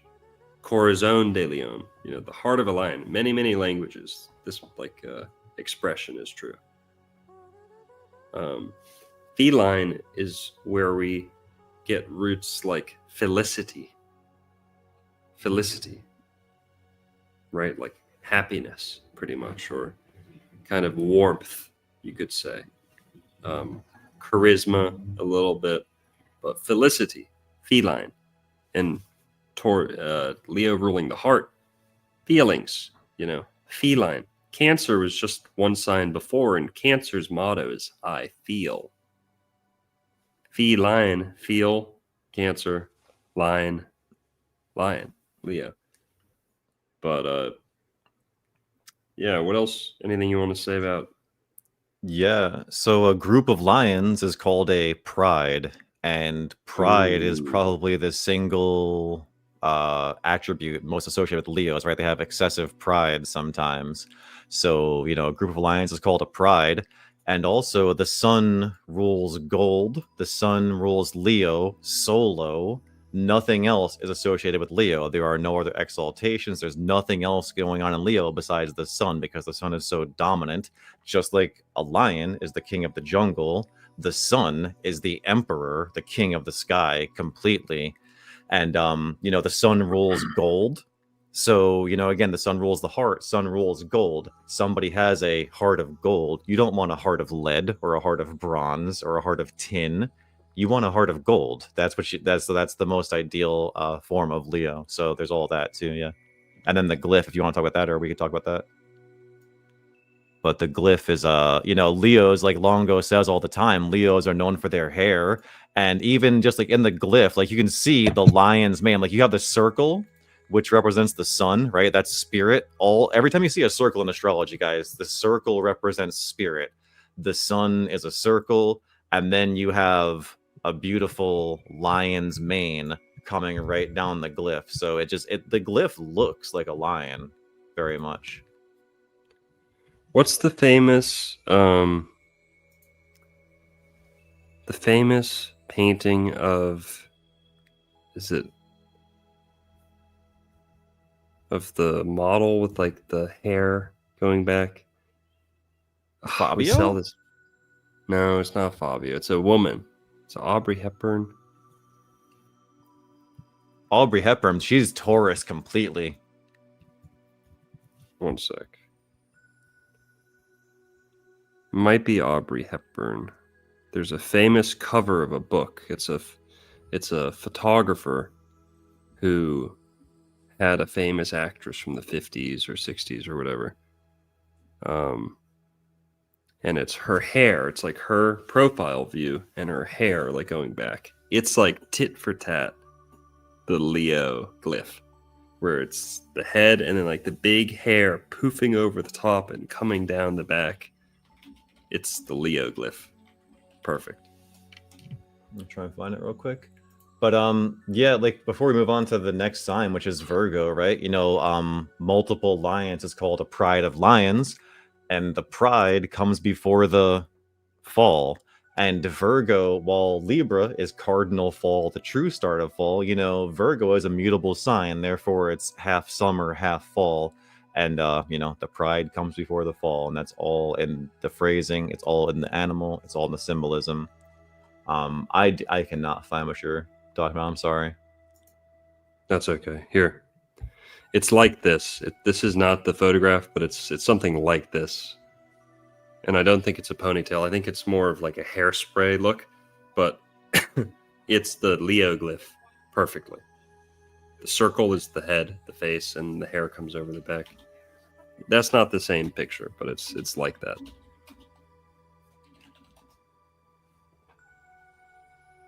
It's a photography book that Raquel Welch. Let's see if it's Raquel Welch. Someone said Raquel Welch. Oh, okay. I think you're on to it. I think it's the one I pulled up. That seems like it. Hang on, I'm not looking. Oh, sure, no sweat.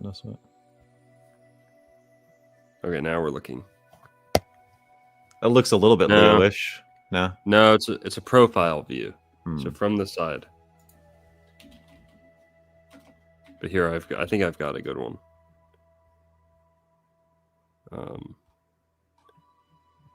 It's more like this hairstyle.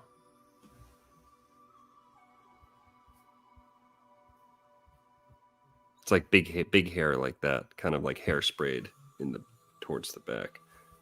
Whatever. I don't know if it's her or not, but it's a famous like ponytail or like, I don't know, I forget.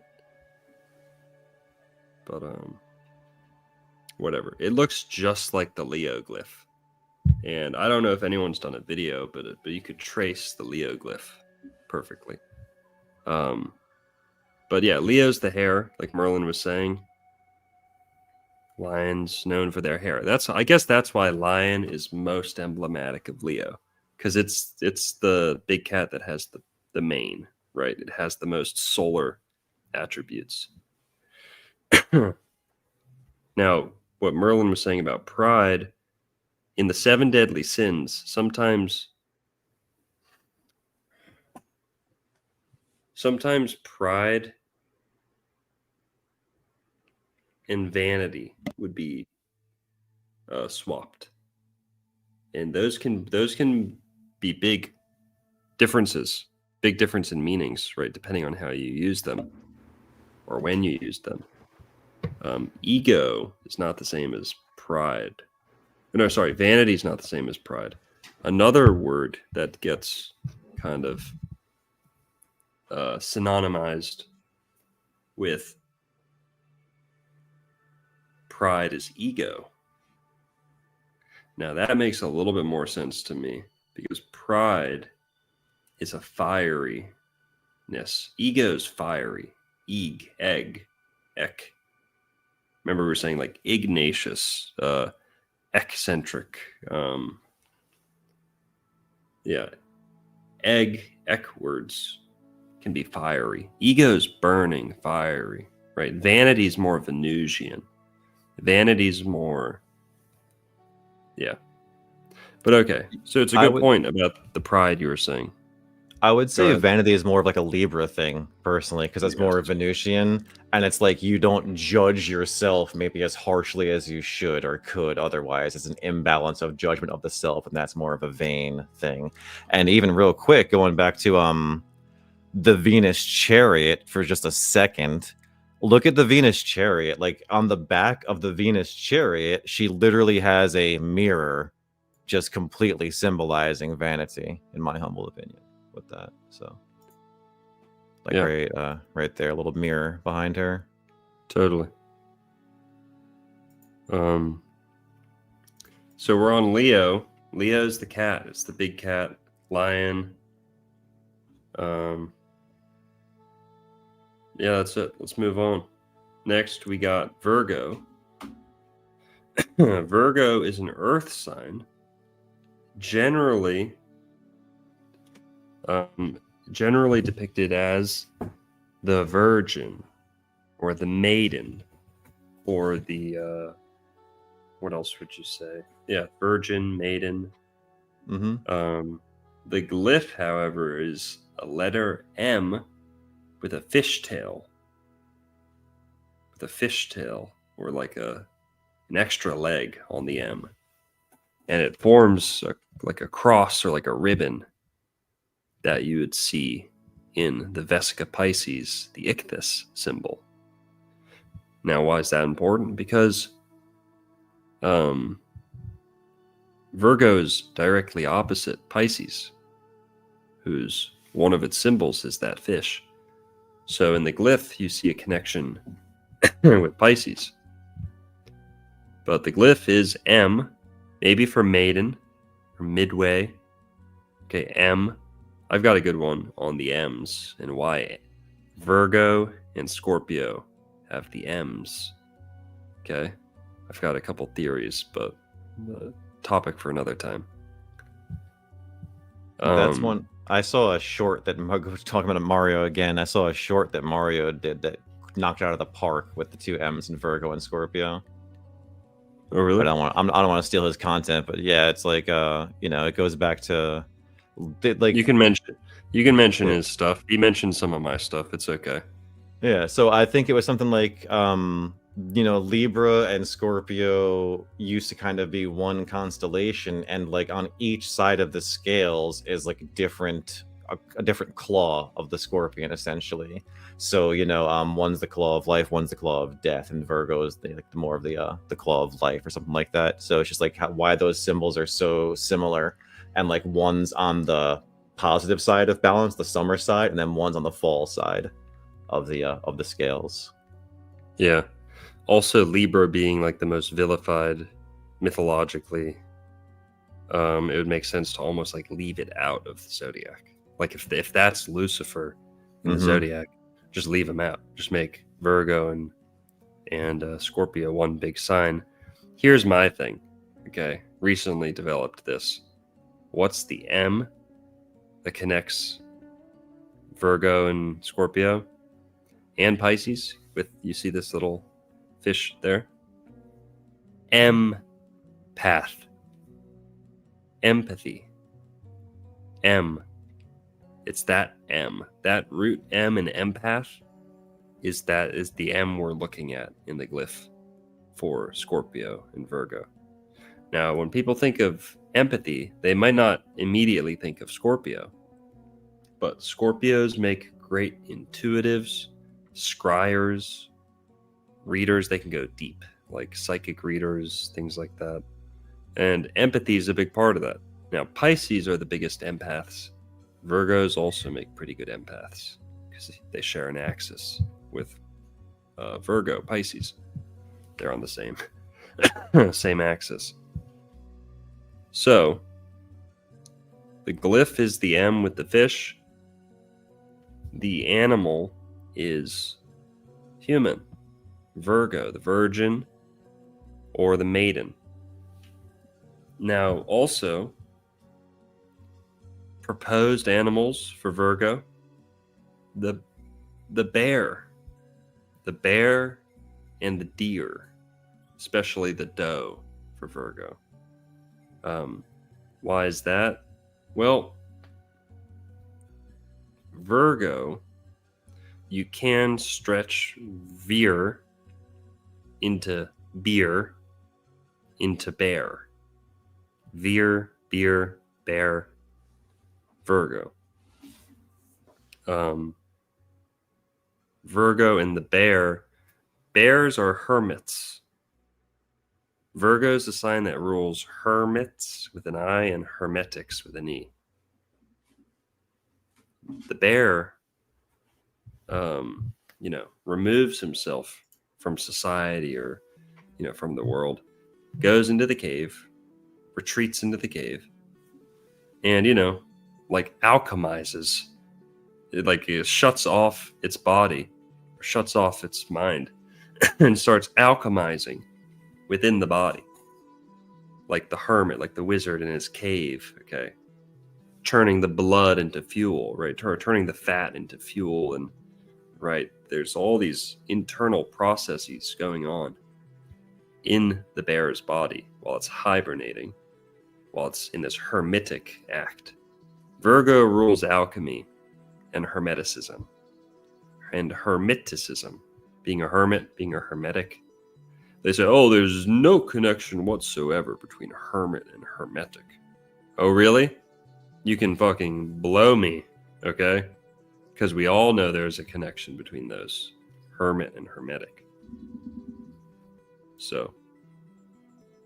The connection is so obviously strong. I mean, the hermit's always holding a staff. That could easily be the caduceus staff of Hermes. He's bringing light, just like, who is that Greek god who brings the light, the fire to Prometheus, right? So Hermes is Prometheus, is Mercury. So he brings the light, the fire, the intellect to humanity. It's completely hermetic, the hermit card. There's this insanely strong connections. And then the old hermit cards, if you see this one on the left, they looked more mercurial than the newer hermit cards you see in most decks now. So it's definitely been changed a bunch. They're trying to, the Illuminati is trying to hide Hermes essentially. Mm-hmm.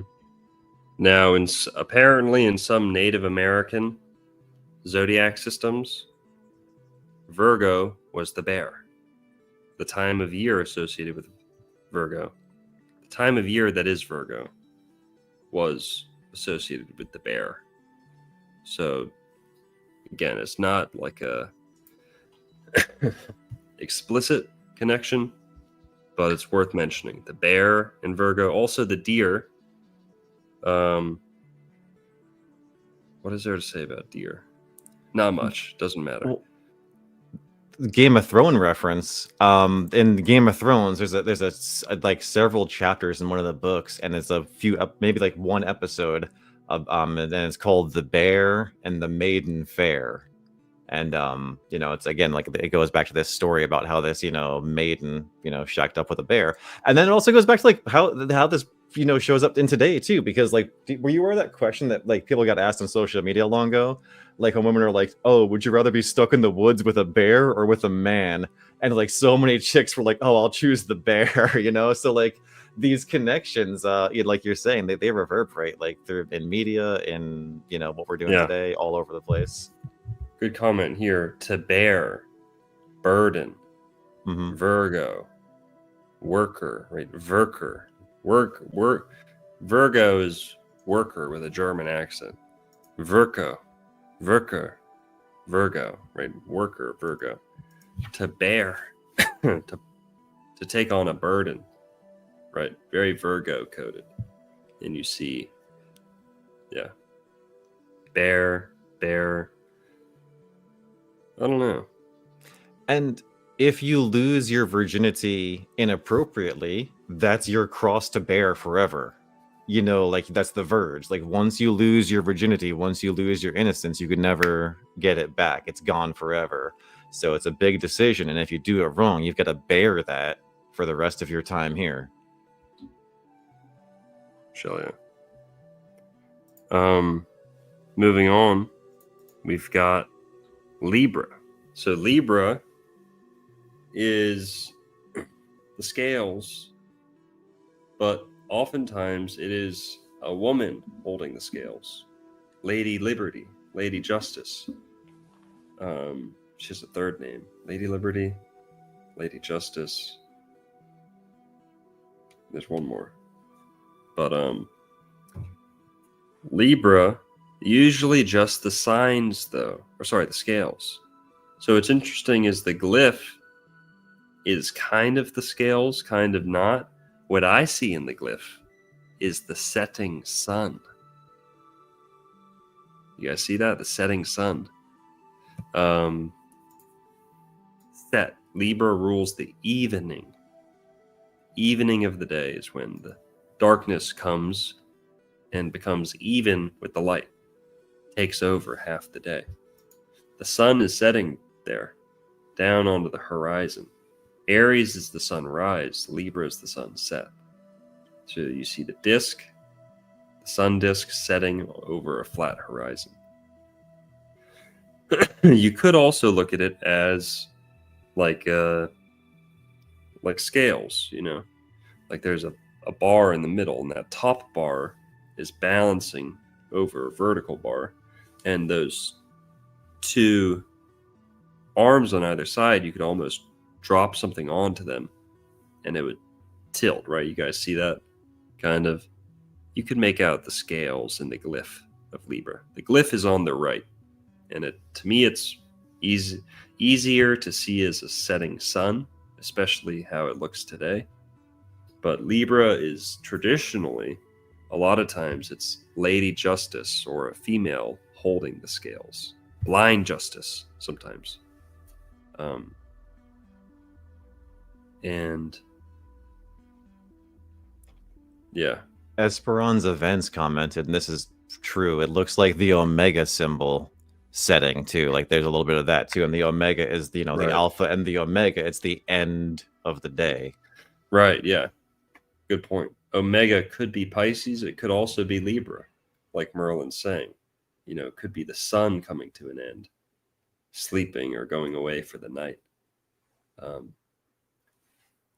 But yeah, Libra. So what animals can be associated with Libra? Well, let's talk about that. I love to talk about this stuff. I think every zodiac sign has a non-human animal that's like objective, or at least true to the places people live around the world, right? So not everyone's going to have bulls. Not everyone's going to have lions or big cats. Not everyone's going to have crabs where they live. So sometimes the zodiac's tweaked a little bit, and that's okay. But with Libra, there are two animals who rise up above the rest. And Aleister Crowley, who is a Libra, who's one of my favorite astrologers, say what you want about the guy, he was one of Earth's greatest astrologers when he was alive. In his day, he was one of the best. His writings on astrology are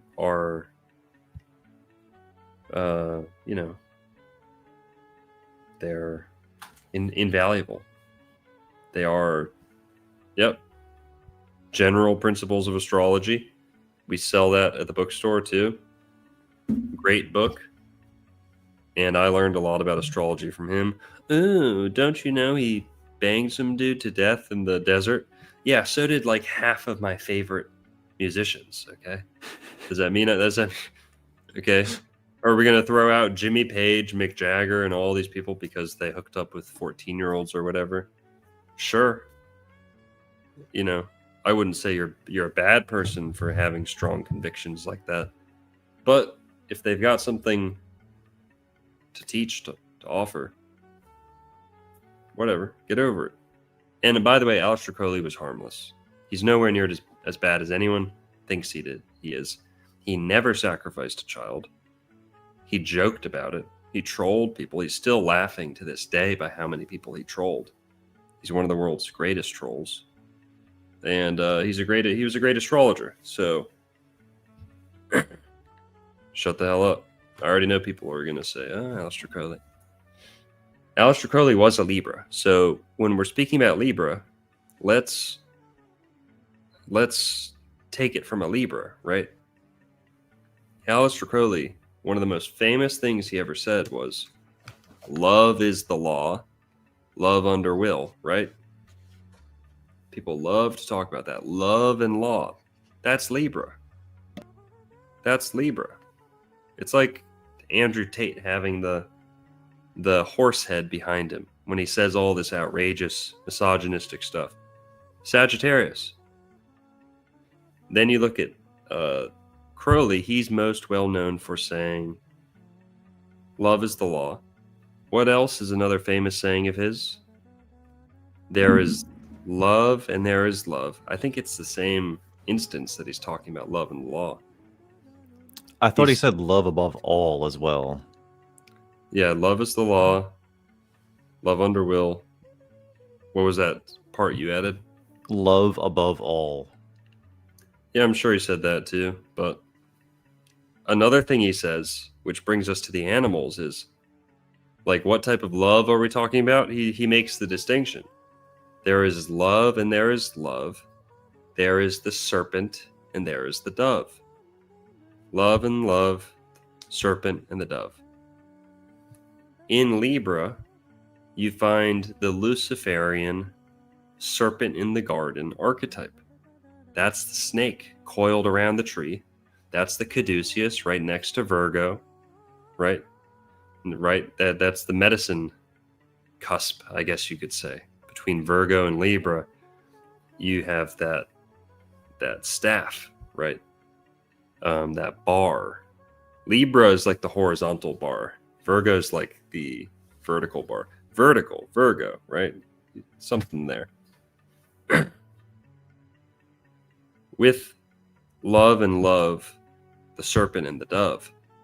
Crowley's saying the love he's talking about isn't necessarily the romance love everyone else is talking about. His love is like the union of opposite forces or divine forces or cosmic forces, right? The creative act expressed through many, many ways. But the love, the first love, this gets to the heart of Venus and Saturn and both, presiding over Libra. You have love and law, but there's two types of love too, the serpent and the dove. So with Libra, I think we should see the two most well-proposed animals, the serpent or the viper and the dove. The dove rules love, conventional love, peace, deliberation, right? That's why you release doves. White doves symbolize peace too. That's deliberation, Libra. Balance, right? Making a treaty. Then you look at the serpent. That's Lucifer in the garden, the light bringer. Libra is the light bringer too. It's the false light though, not the true light. It is false light, fall time. But again, it's easy not to what do they call it? Like mental masturbation. It's hard not to mental masturbate on all these guys, but let's try and go ahead. The connections are there, and like look at the two planets that are active in Libra. You got Venus and you got Saturn. So Venus rules love, and so like Crowley says, love above law. And I think Saturn is why this sign specifically is all about law. Because if you walk into a courtroom, you've got your judge, aka your priest, in black robes. You know, black is the color of Saturn. So I'd say that Saturn rules law. And also, you know, Saturn is said to be the leader of the other planets. They all obey him. So if they obey him, then he sets the law and he exalts in this sign of balance. So, you know, Venus is definitely the beauty side of Libra, because again, Libra is all about symmetry and beauty.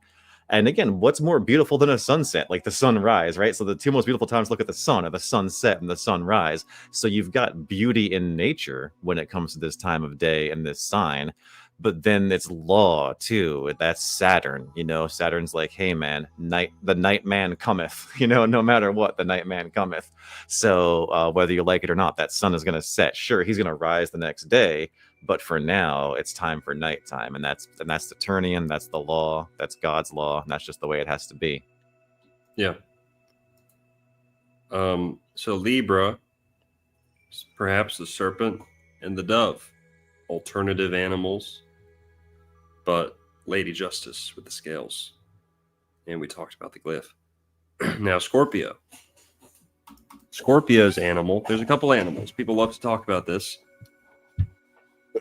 Scorpio, of course, it can be the scorpion, but the totemic animal of Scorpio is not the scorpion. It is the eagle or the hawk or the raptor. Sometimes people say owl. I don't think owl, but the raptor, especially the fast ones. Falcon, hawk, eagle. You know, how can we link these to Scorpio, right? Scorpio rules sex and death. Hawk, Tua. Ego, eagle, to be eager, right? It's like you're desperate, eager, right? Desperation, eagerness, very Scorpio. Eagle also, that burning root, that Ignatius root word, Yggdrasil, all these egg words. But that brings us to the phoenix, because what's a phoenix other than a fiery raptor? There's three generally proposed animals for Scorpio. There is the scorpion, there is the raptor, hawk, eagle, or falcon, and then the last one is the phoenix. The phoenix. Now, a lot of people like to talk about the three progressions of Scorpio, like Scorpios start as a scorpion, they evolve to an eagle, then they molt into a phoenix, right? Full transformation. But yeah. So anything else you want to say? Yeah, I mean, Scorpio rules the genitals and you know, the generative function. So when it comes to that, right, like each one of those three animals represents a different part of that function. Like if you misuse your genitals, you are a degenerate. You know, that's a lot of what you see today with modern culture. Look at like most modern rap. You know, Uncle Al would love to talk to you about that, right? If you have a family, you can generate. So you can be a degenerate if you're wasting your reproductive functions. You can generate if you're making a family. And then finally, if you rise above your sexual urges, you can allegedly regenerate. And that goes back to like, you know, raising the chrism, you know, Christ consciousness, the Christos oil, however you want to look at it. But that's like, again, and those are the three different forms of the word generate. And that's all about Scorpio and the genitals. So, I mean, yeah, that pretty much covers it. Oh, and then a group of scorpions is called a bed of scorpions. So that's interesting. Ooh, nice. Bed of scorpions. Right. Scorpions. Why is Scorpio associated with the scorpion? Well, Scorpio has themes of vengeance and backstabbing, and the scorpion is the only animal that can stab you in the back while looking you in the eye. And in fact, they can stab themselves in the back, scorpions. They are known to kill themselves, commit suicide. Yep. Scorpions are also visible under UV light. Like they glow. They have, ultraviolet light. They shine bright. Some, if not all, scorpions. And that's very Scorpio coded. Nighttime. It's like they have night vision, scorpions, right? Scorpios. They love to be out at night. They like darkness. They can peer into the darkness more easily. But yeah, and then the hawk, the eagle, the raptor, they're fast, deadly, diligent. They are focused, laser focused, right? And penetration, the talon. Scorpio is the most talented sign because it has talons. But yeah, what else? Anything? The glyph. I mean, just the glyph is once again that M. Right. And it looks like, oh, look at that, we got a stinger. So that's the scorpion stinger that again goes back to the genitals. And it's depending on how you use it. I think it goes back to Virgo too, because again, like think about that, like Virgo and Scorpio both have to do with sex. And I think you're familiar with this book. Santos definitely is. It's called The Esoteric Structure of the Alphabet by Alvin Boyd Kuhn. And he mentions that the letter U is shaped that way because the letter U symbolizes the descension of spirit down into matter and then up again into spirit, which is our journey. And that's why words like up, have a U. You want to go up, So like the letter M is up and down. So it's really both ways. It really symbolizes how there are different ways to use your sexual function. And it's up to you and your free will whether or not you want to attempt to overcome your animal instincts, or do you succumb to your earthly passions? Again, Virgo is the earth sign. Do you overcome or do you succumb? Oh, dude, look at that. Yeah, succeed. But here, let's move on to Sagittarius. Sagittarius, like we said earlier, generally it's the centaur with the bow. Sometimes it's just the horse. Sometimes it's the centaur with elements of the scorpion included into it. But you mainly see the horse elements and the archery elements. The archery you see in the glyph. The glyph is the arrow. It's the arrow. You could say it's similar to the martial symbol like we were showing earlier, the barb. But this is the projectile or the missile or the arrow of Sagittarius. The animal is the horse. And when we look at alternative animals, well, first, horses. What does Sagittarius rule? Travel, long distance, journeys, expansion, open pasture, not being constricted, not being walled in or tied down. Right. So Sagittarius, I'm a Sagittarius. I lived in my van for 4 years. And a lot of Sagittarius are nomadic, right? Or they love to travel or whatever. Now, Jupiter is the most expansive planet, so that makes sense. But with Sagittarius being the horse goes very far. If you were traveling in the ancient world, you pretty much needed a horse to get there, or a boat, but horses. And then the archer, the arrow, what do arrows and horses have in common? You know, well, they see their way to the end, right? They follow the trajectory, right? Yeah, don't want to stretch that too much, but long distance pursuits, basically, you know, goals, Yeah. aiming. The horse is something you use to get from point A to point B. The arrow travels from point A to point B. Yeah. Horse is also horse. You see words like horus, like horoscope, Horus, the god, Egyptian god, sun god, horizon, horary, horse, right? Sagittarius is often have horse, horse voices or coarse voices, especially some of the women, Sagittarius women. But like Miley Cyrus, hey, hell yeah, very gravelly, horse voice. And if you act like a whore, whores have horse voices almost always. They either do the like unrealistic baby voice, or they do like Vocal fry. I don't know. It's more just whatever.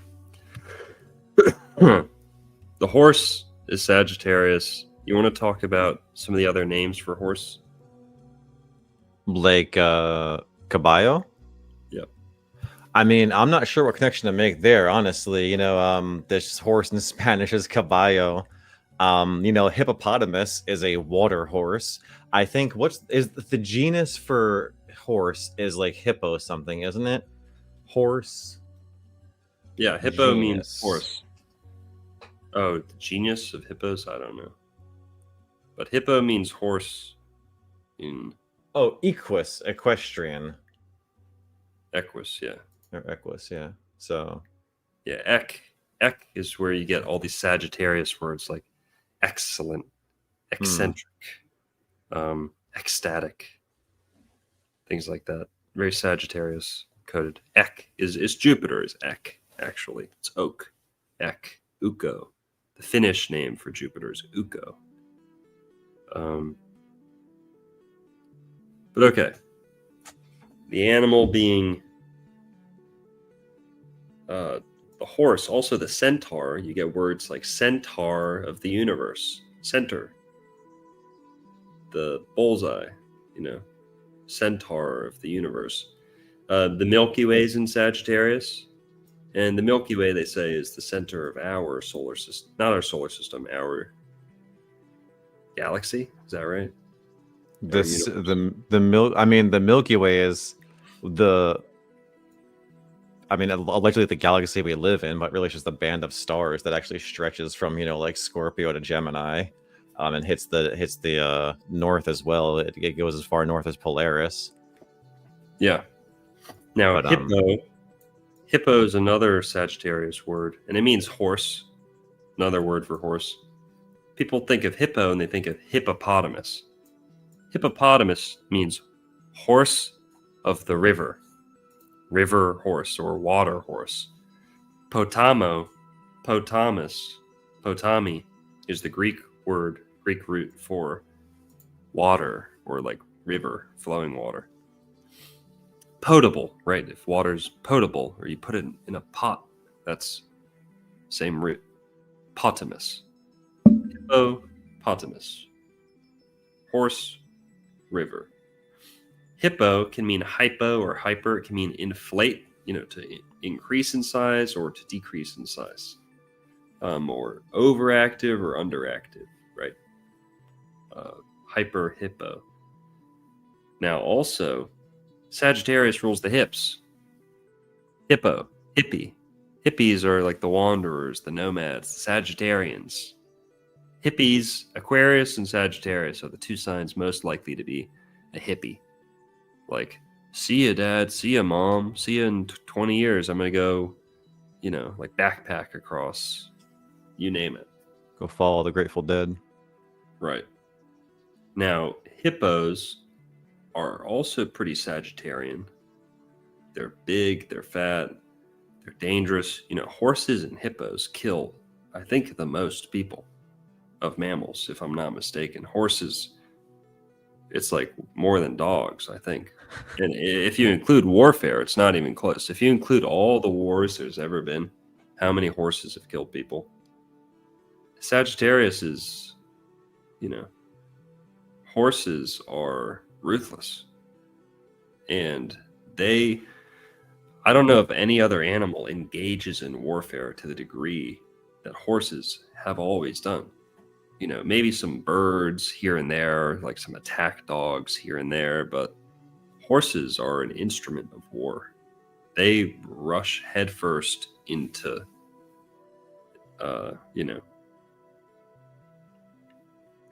danger. So, someone in chat said this is great too, right? You know, like Sagittarius is all about the truth, right? It's very truth oriented sign. Like that's the target that you want to hit is the truth. You aim for the truth. And someone said the hips don't lie. And that's literally like a very, common expression about the sort of thing. So that's fantastic. How'd I never notice that? Yeah. That's a great one. Yeah, that's really good. Hippie, hipster, all these hip words. Sagittarius. And caballo, caballo, cabal, Kabbalah, cable, right? Cable TV. What's the common thread there? Well, the tree of life, if you look at it a certain way, looks like the head of a horse. Looks like you're looking at a horse, dead on. Let's go look at it. Yeah, and the Kabbalah is, again, that higher learning that's very much associated with Sagittarius. Yeah. The tree of life looks like a horse. It looks like a horse from the top, from a bird's eye view and front view. Let me show you.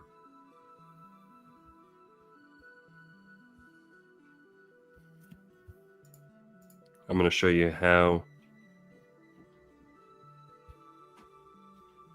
Do you see how this is a horse? Looking at it from the front, you have the mouth at the bottom and the ears at the top and the crest of the head at the tippy top. You see that? Yeah. Then if you're looking at a bird's eye view, like from above, the head of the horse. That's what I saw. That's what I saw primarily was the head of the horse at the bottom, the bird's eye view. I think we just lost Longo for a second, guys. But yeah. Oh, there we go. So yeah. That's what I saw first, man, was the bird's eye view. Because you're like, oh, it's a horse. I was like, okay, yeah, I see that, from the bottom. But again, why the long face? That's the it looked like it, Dude, the you have no idea how many times people say that to me. Why the long face? Hey, smile, man. Like, I'm not frowning. I just have a long face, I guess, or like, yeah. But if we look at the tree of life, the bird's eye view, it's almost like the skinny part is the neck of the neck and head. So here, look at this. Someone said Longo face. Why the Longo face? Yeah, good point. So this is the horse from the bird's eye view. The butt is at the top. You see the butt and the tail at the top, and the big thighs and the big shoulders. And then that skinny part at the bottom is the neck and the head. You see that? Yeah. So you get a front on perspective, and you get a bird's eye perspective of the horse in the tree of life. The Kabbalah. How many Sephiroth are there? How many? 10? 1, 2, yep. 3, 4, 5, 6, 7, 8, 9, 10. Well, in Sagittarius, Sen. Sen is 10. Centarian. Centaur. Or what is it, 100? It can mean 10 or 100. Yeah, it's a few different ways. Sen. 10's a sense. It's like 100, but Yeah. yeah. Sen, You have centurion. You have, apparently Sagittarius rules politics too, and senator, right? Centaur, senator, centenarian, right? And 10, from 9 to 10, that's the cusp between Sagittarius and Capricorn. And 10, December, which is Sagittarius and Capricorn, is the 10th month. So 10, 10, 10. Go ahead. Dude, so I was gonna say on my screen, this is a quick tarot reference, but the card for Sagittarius is Temperance, and that goes back to the Tree of Life, because in the Tree of Life you've got your two pillars, you've got severity and you've got mercy, and you must temper those two things and reach that again, that balance needed. And that's why, again, Sagittarius is a mutable sign. It could be overstimulated or understimulated, it could be too severe or too merciful, and you truly hit that wisdom. And it's ruled by Jupiter, right? And Jupiter is associated with benevolence, but mostly it's associated with wisdom. And Sagittarius, I would say, as much as Pisces, is a sign that really strives for wisdom and understanding the Kabbalah and understanding when to wield mercy and when to wield severity is true wisdom. This is a cool comment. The oldest book in continual publication in the world is Peri Hippos on Horsemanship, which has been in constant print for over 2,400 years. Wow. Moving on, let's go to Capricorn. Capricorn is the goat. Now, it's a little bit of a dispute, or kind of sometimes confusing, because it is the sea goat, the water goat, half like mermaid, half goat. Now, that's interesting. But Capricorn is the goat. So you could just have the goat by itself, and that's fine. But if you just had the sea monster, no one would know what you're talking about. If you only had the mermaid legs, no one would know that's Capricorn. The goat is emblematic of Capricorn. Now, the aquatic nature of it, again, that'd be a good one to talk to Mario about. But go ahead. Well, Mars, Mar is how you say sea in Bingo. Spanish, and it's Capricornus is the sea goat. So Right. it really does. The goat has the ability to climb from the shore, from the liminal space between water and earth, the shore, all the way up the mountain. That's what the goat is meant to do. It's meant to climb up that mountain. And if you ever played Dark Souls has a boss. Nope. I am interested in women. Oh, Not a virgin, so I don't play Dark Souls. So all the Chads play Skyrim then? That's how you get laid? Yeah. But Dark Souls has a boss called the Cabra Demon, or the Capra Demon, and it's a demonic goat, and it's literally a Capricorn, incarnate as a very evil Capricorn. Right. And like Merlin was saying, the Mars connection is because Mars exalts in Capricorn.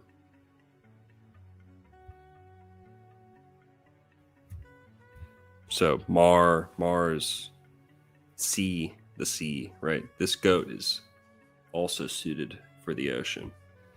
Yeah. But the goat is the climber. So why is the goat associated with Capricorn? Because it climbs.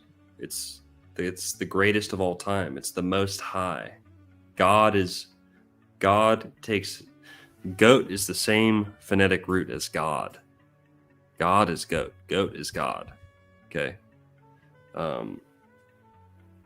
Goat is the greatest of all time.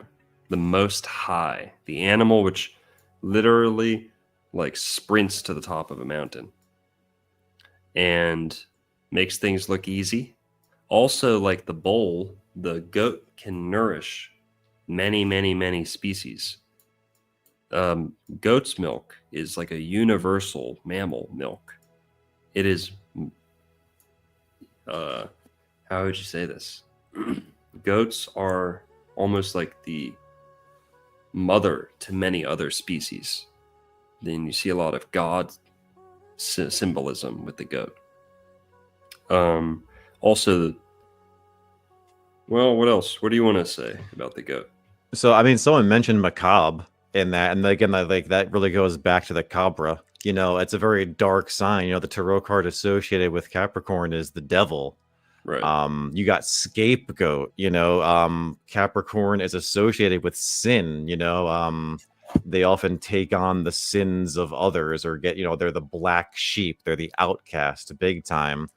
But yeah, you know, I think you've mentioned in the past that Capricorn rules humor, specifically dark humor, you know, like sardonic remarks, you know, macabre humor, dark humor, satire, exactly. Saturn. Yep, Saturn, all that good stuff. So yeah, it's just all very Capricornian. Yep.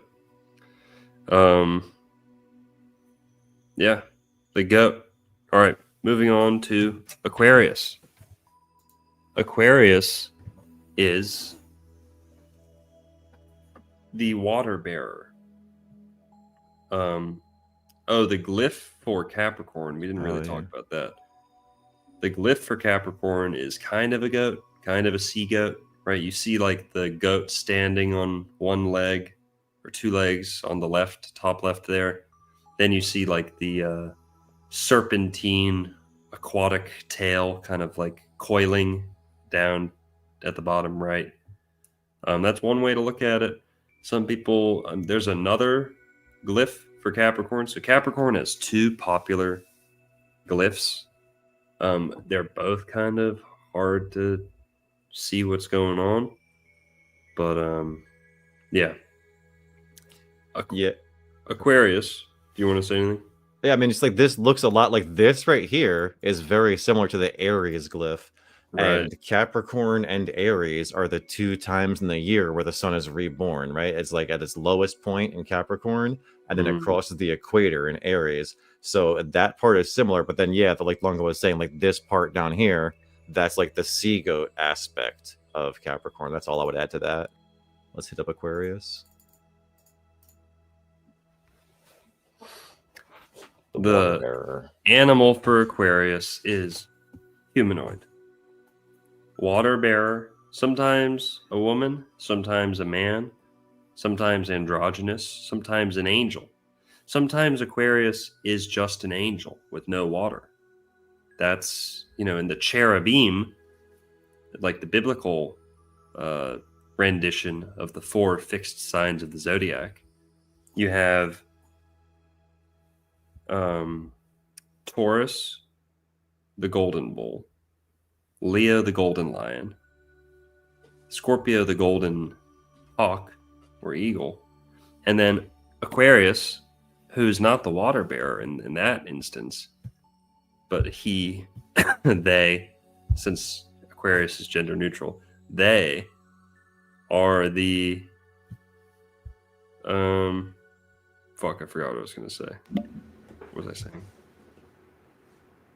The eagle, they are the... Oh yeah, it's the angel. It's the golden angel, or the cherub, the little boy, like Cupid. But it should be a woman. I think it should be a woman water bearer. Maybe a man. I don't. It doesn't matter. I shouldn't have said should. Aquarius, the human. I have also heard it proposed that Aquarius is the monkey, the most humanoid of the animals. You ever heard of that, Merlin? No, I've not actually. Let's see if we got any results with this. Sure. The water that Aquarius bears too is again like, and it's ruled by Saturn, and Saturn rules law. So Aquarius is like Libra. Like Libra is an air sign that's all about judgment. Aquarius is about judgment too, and that's why even you see here on the star card there are two different urns that the woman is pouring, and you have wrath and condemnation, or you have blessing and reward, depending on which you've earned from Saturn. And again, look at that, like which you've earned. It's pouring the water out of an urn, so you get what you earn, and Saturn is the judge of all of that. Yep.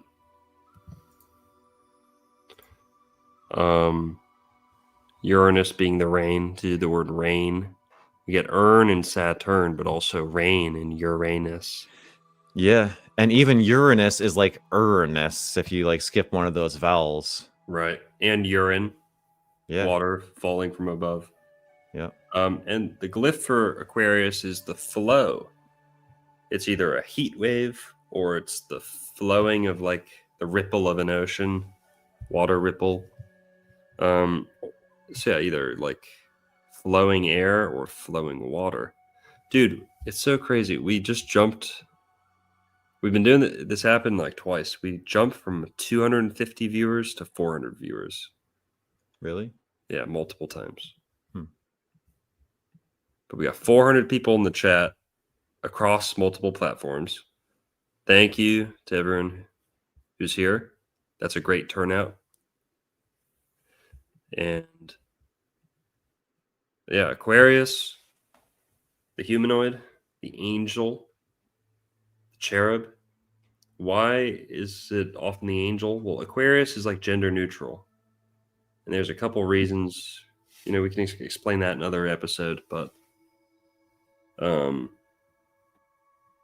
angels are often androgynous. They're not explicitly male or female. Not always. Typically not. So that's one reason. Uranus is also the quirky, weird, queer planet. But yeah, okay. So humanoid, and then a proposed or alternative animal for Aquarius could be the monkey, because they're very humanoid. And smart, you know, like the smartest of the animals. But yeah, they are for sure. All right, moving on to Pisces. The fishes. Pisces is the fish. It's official, guys. The fish is the last sign. When something is over, when it's about to be done, you say, all right, it's official, you know? And now it's official. It's all said and done. That's the end of the Zodiac. Oh, official. Financial. Another one. From the fins of the fish. Aquarius is very sweet, tender, loving, selfless people. Sometimes they can be pussies. And sometimes they have a wet fish handshake. Floppy fish. Just disappointing handshake. Not all of them, but it happens. And we call that a wet fish. Sometimes Pisces have wet feet. Pisces rules the feet. The feet are kind of like two fish, right? When you look down at the two fish, you can kind of see 2 feet standing side by side, similar to the 69 with the crab. But yeah, fish. What can we say about them? Pisces often look like fish too. You know, they have. Oh yeah. And like you mentioned this before, you know, if you have your Mercury in Pisces, Pisces is the fall of Mercury, and there's often a speech impediment. You know, Piscean people, there's just a natural tendency to be a bit wishy-washy. You can really hear Pisces in the voice more than any other sign, because it's often they're just like a little bit, you know, reluctant to speak clearly. And again, that goes back to the waters associated with Pisces. And like Longo said, you know, Pisces is cold feet. So that's, again, like if Pisces are a bit pushover pacifist pussies, you know, that goes back to cold feet. And there are so many linguistic connections, because to say fishes in Spanish is peces, or pescado for singular fish. And then your feet, I think in Italian are piedes, piede, a foot doctor is a podiatrist. So it's all, and again, you pedal with your feet that look like fish, but I guess we'll stick to the animals. What's interesting about the two Pisces fish is like, and this goes back to the glyph too, is like the two fish in Pisces, one is traveling north and one is traveling south. So that's like, again, when you hit the end of the road, the finale, it's your choice. There's a fork in the road. Do you go north or do you go south? And again, as we've pointed out before, north is an anagram for throne. So it's like, do you go toward God or away from God? Do you follow the right hand path or the left hand path? And that is, the Piscean decision to make. And again, we all have Pisces somewhere in our chart, so we all have to make that decision eventually. 100%. With the fish, you also see the ichthys symbol is such an important part of Pisces and the Jesus story and all this and that. But the symbol of Pisces, the glyph, you can see kind of two fish, right? Kind of like swimming up alongside each other, like two koi fish, kind of, spreading out, maybe being tied together. Maybe they've been caught and they're kind of like tied on a string too. But what else do we see in the Pisces symbol? You see the becoming of a Vesica Pisces.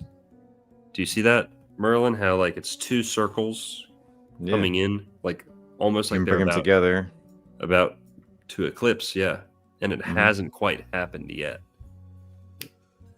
So that's the Pisces glyph. You see two fish, perhaps. You also see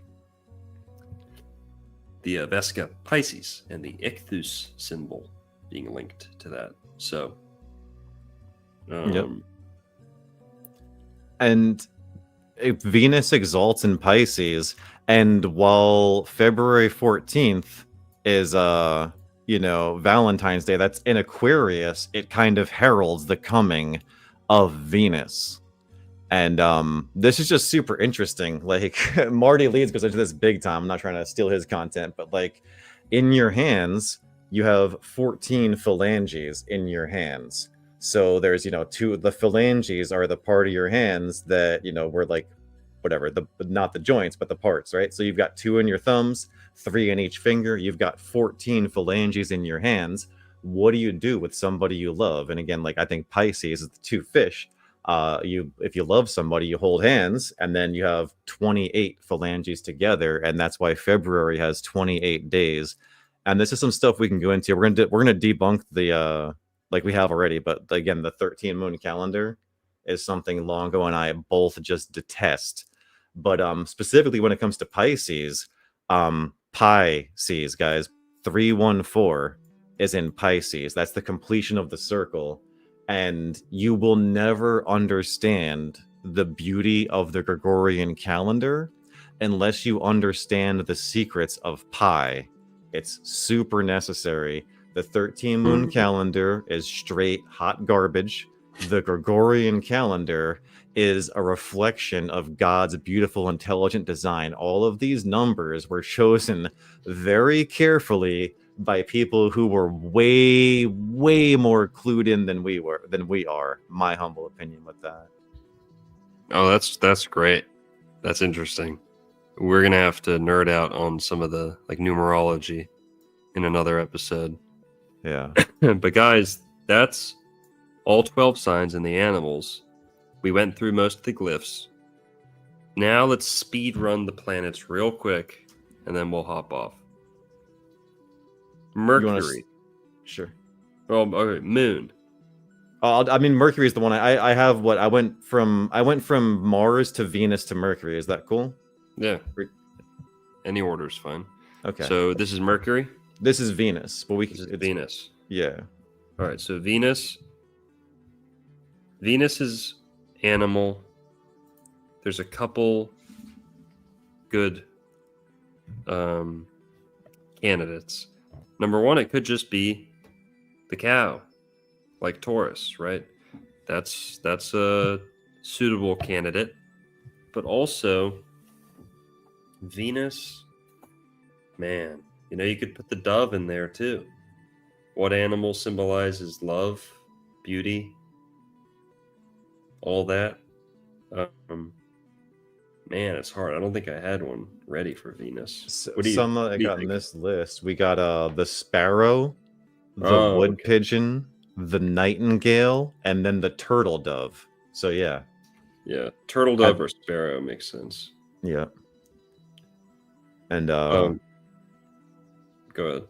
yeah, you can see here, guys, like down, like again, like down here and all for all these planets, you'll see people doing things associated with these planets. So you'll see like lovers, going for a stroll. People. You'll see things regarding the law down there. All these things associated with Venus because of Libra and Taurus. Yeah. And then the chariot behind her, she's got a mirror symbolizing the vanity of someone who's maybe too beautiful. Right. So Venus, I guess it's kind of hard to choose one animal. But here I've got one. The pig. The boar and the pig. Freya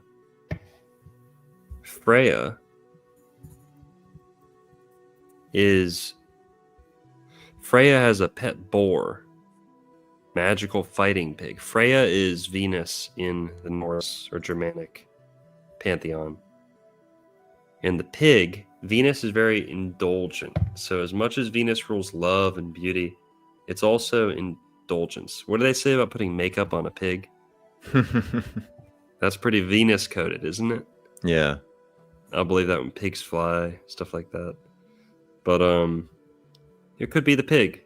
That would probably be Venus in a negative light. But Mars. Let's go. Let's try and go a little faster. Mars. Okay, right. No worries. Mars is like the wolf. Things that are spiky, like maybe hedgehog, porcupine, things that are barbed, spiky, could all be ruled by Mars. Sometimes people put fox. I don't see that. Fox is more mercurial to me, but it's red, so red animals sometimes can be fiery, martial. What do you think about Mars and animals? Mars rules roosters. There you Eventually we're gonna cover Shakespeare, guys, and dude, the rooster heralds the morn. Aries heralds the morn. It's the first sign, so that it rules 6 a.m. to 8 a.m. That's when the cock crows. And again, Aries can be a bit horny. The cock crows, you wake up with the whatever. And then also vultures. Mars rules vultures, and that's more scorpionic. After the field of battle has been littered with corpses, the vultures may come out and pick the remains. Extremely scorpionic, very martial. Yeah. I like the rooster. I think that's probably the most definitive because they are used for war. They fight, they battle. Yeah, they can be ornery fucks for sure. Now, Mercury could be the fox, could be the raven, could be any bird, especially talking birds. I like the fox because it's like thieves, like thievery, mischief. Being silent, also very talkative. Foxes can also talk, very similar to humans. You guys know that? They can make cackling, laughing noises that are very human-like. Foxes are smart, conniving. So Mercury could be a small bird, could be like a wading bird, like an ibis, or it could be the fox. Moving on to Jupiter. We had the song, What Did the Fox Say? Could be the hippo. Usually the elephant over in the east. They'll say Jupiter's the elephant. It's the biggest planet, biggest land animal, most expansive, elegant, elephant, right? To elevate, to expand, to ascend. The elephant, very wise, like Jupiter. Rules peacocks, and that's Voracious. like Yeah. Oh, Peacock too. Yeah, that's a good Jupiter planet. Jupiter animal. Peacock, elephant. Those are good ones.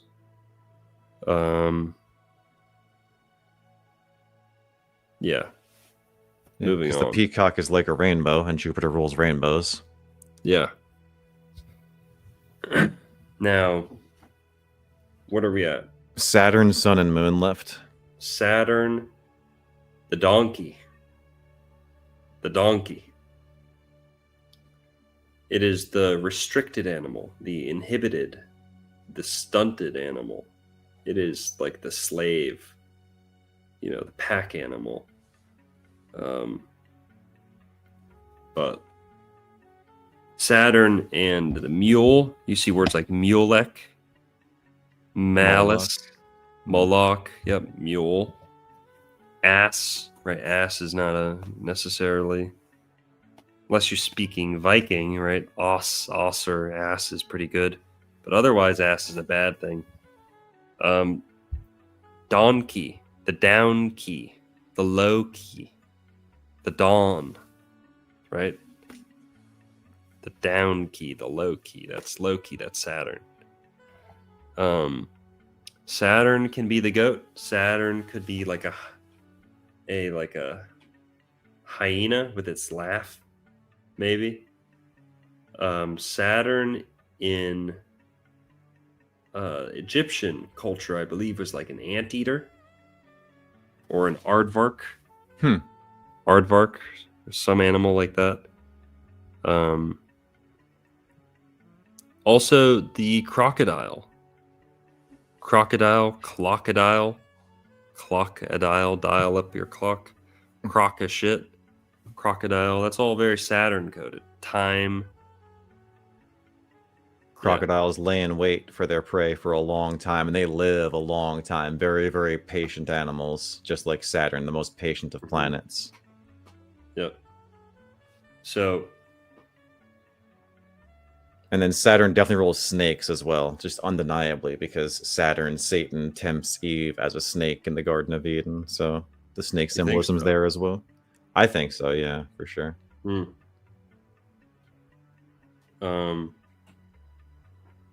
Sun and moon. We went through the sun. Sometimes the rooster is also associated with the sun. Yeah. It's a bit of a solar thing with Aries too. Sun exalts in Aries. The sun, sometimes an eagle, sometimes a hawk, like in Egypt also, Horus. Also,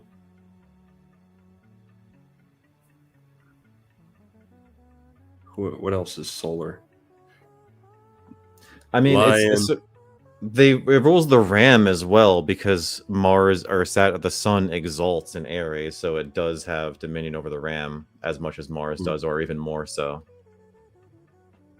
And then what else? Yeah, I mean, the canary, allegedly, as far as birds go. Yeah, I don't like any of those. The sun.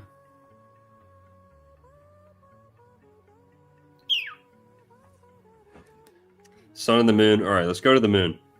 Turtles, tortoises. Turtles and tortoises. You have the lunar. I just caught myself. Not a lunar calendar, but what is commonly misunderstood to be a lunar calendar you find on the back of all tortoise and turtle shells. So that's pretty interesting. Right, the 13 times 28 thing, again, not lunar necessarily, but it's on the back of turtle and tortoise shells. Yeah, and an important thing with that is it's not on the back of every turtle or tortoise shell, like some people think, like, oh, it's on the back of everyone. No, it's not. It's on the back of some of them. So again, that's just another debunk of the 13 moon calendar. Well, it's on most of them. It's on most. There are rare instances where you can't make out any of the, I think they call them scuttles or scoots.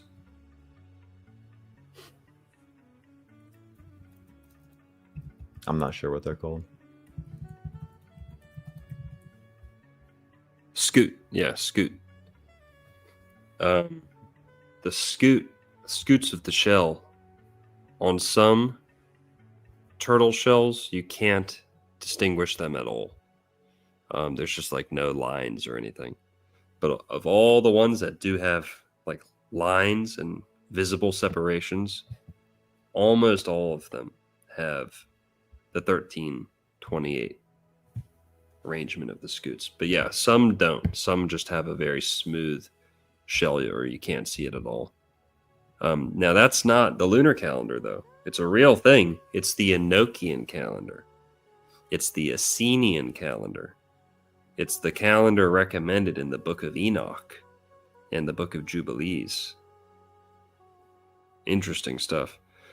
But you know, we'll attempt to connect it to the moon as much as we can, but it's lacking in lunar connections. It's a big misconception, big psyop. The 364 is a lunar calendar. Man, did I not do my homework on that for a long time. And a lot of people, you know, misspeak and confuse that. But dude, people get emotional over the lunar calendar because I think they fucking unlock the secret of the universe with that shit. Right. It's totally misleading. It's like It's like you get all these videos like, oh, it's a psyop. You're being robbed. You should get another extra month of pay. And it's like, bro, right? No. The extra month pay thing is hilarious. But they're like, look what they took from us. We used to be in infinite, perfect harmony with nature. With the lunar calendar, it's not even a lunar calendar. And you know, it drifts from the seasons. It's like the opposite of harmony, you know. The number of days per month and where the holidays line up is so numerologically perfect on the Gregorian calendar. It's just that's why they did it. It's about the circle, and it really comes down to like understanding Pi and Pi Day, which we'll get into one time. But like, if you understand that, you will never ever look at that 13-month calendar other than like truth or garbage. It's as garbage as like the bad Tartarian stuff is. It's on that level where it's so bad once you learn it. It's a fucking joke. Yeah, I agree. Now, also real quick, people claim to see a rabbit in the moon's face, like the shadows of the moon. You see a rabbit, some people say. It's like fertility, you know, the rabbit also being fast. So we talked about the rabbit and the turtle. They might both be lunar. I mean, doesn't that make sense? The hare and the turtle both being lunar symbols. Or what about this? What if the turtle is the solar symbol? I mean, that flies in the face of everything people like to say. But it could be either one because it's all about like perception. You know, because like it depends on like how you look at it, which one's faster. Because the sun is way slower. Thanks, Lena Dunham, for that great insight. Just kidding. But yeah, like, you know, this, like it says, like the sun like looks faster, but it's not. You know, the moon is the fastest luminary. Yeah, but it goes faster by going slower than the fixed stars. That's what it really is. Like you need to understand the relationship between the fixed stars and how the planets and the luminaries move, and they progress through the zodiac by going slower than the fixed stars, because the planets, right, they go east, whereas the fixed stars go west. Like they all move east to west, but they make progress by ending up further east, so they literally have to go slower to make progress. And that's where the real turtle and the hare comes in. So it's like about understanding it from a geocentric perspective. That's why I was saying perspective, because if you look at it from a heliocentric perspective, it doesn't make any fucking sense. Then you would flip them around. But if you understand it from the geocentric perspective, then the moon has to be the turtle and the sun's the hare. But if you have no idea what you're standing on, then you would flip it around. That's the perspective I was talking about. That was that Lena Dunham shit right there. So, all right, guys, got the rabbit with the moon. Blah blah blah blah blah blah. Pluto is the hound, I think. The dog. Remember we said dog with the moon and Cancer, maybe? Well, I think the distinction here would be this would be like more of a hunting dog. Hound, hunt. Or it's a like cadaver dog. Pluto, like a dead body, drug dog, right? Sniffing out dead bodies or drugs or bombs. That's Plutonian. So there's a big dog connection with Pluto. Pluto, Snoopy, Goofy, Scooby, Courage, all these ooh dogs. Because there's more that I'm not remembering. But okay, guys, I'm falling asleep. I was up till 5:30 last night. Been working at the bookstore today. I'm pretty tired. I'm not going to do any outro music tonight. We're just going to wrap it up. Merlin, we plugged your stuff at the beginning, but would you like to plug anything or let people know where to find you? No, it's all good. We'll see you again next week. Shelly, yeah, guys. Every Saturday, Casting Couch Astrology. 400 people in the chat. Appreciate you guys. Got some super chats here. Ryan Leonard with the $1.99. Wojo with the $5. Appreciate the compliments. All right, guys. Everyone have a good night. My birthday is tomorrow. Just a heads up. If just so you know. All right, guys. Good night. Peace.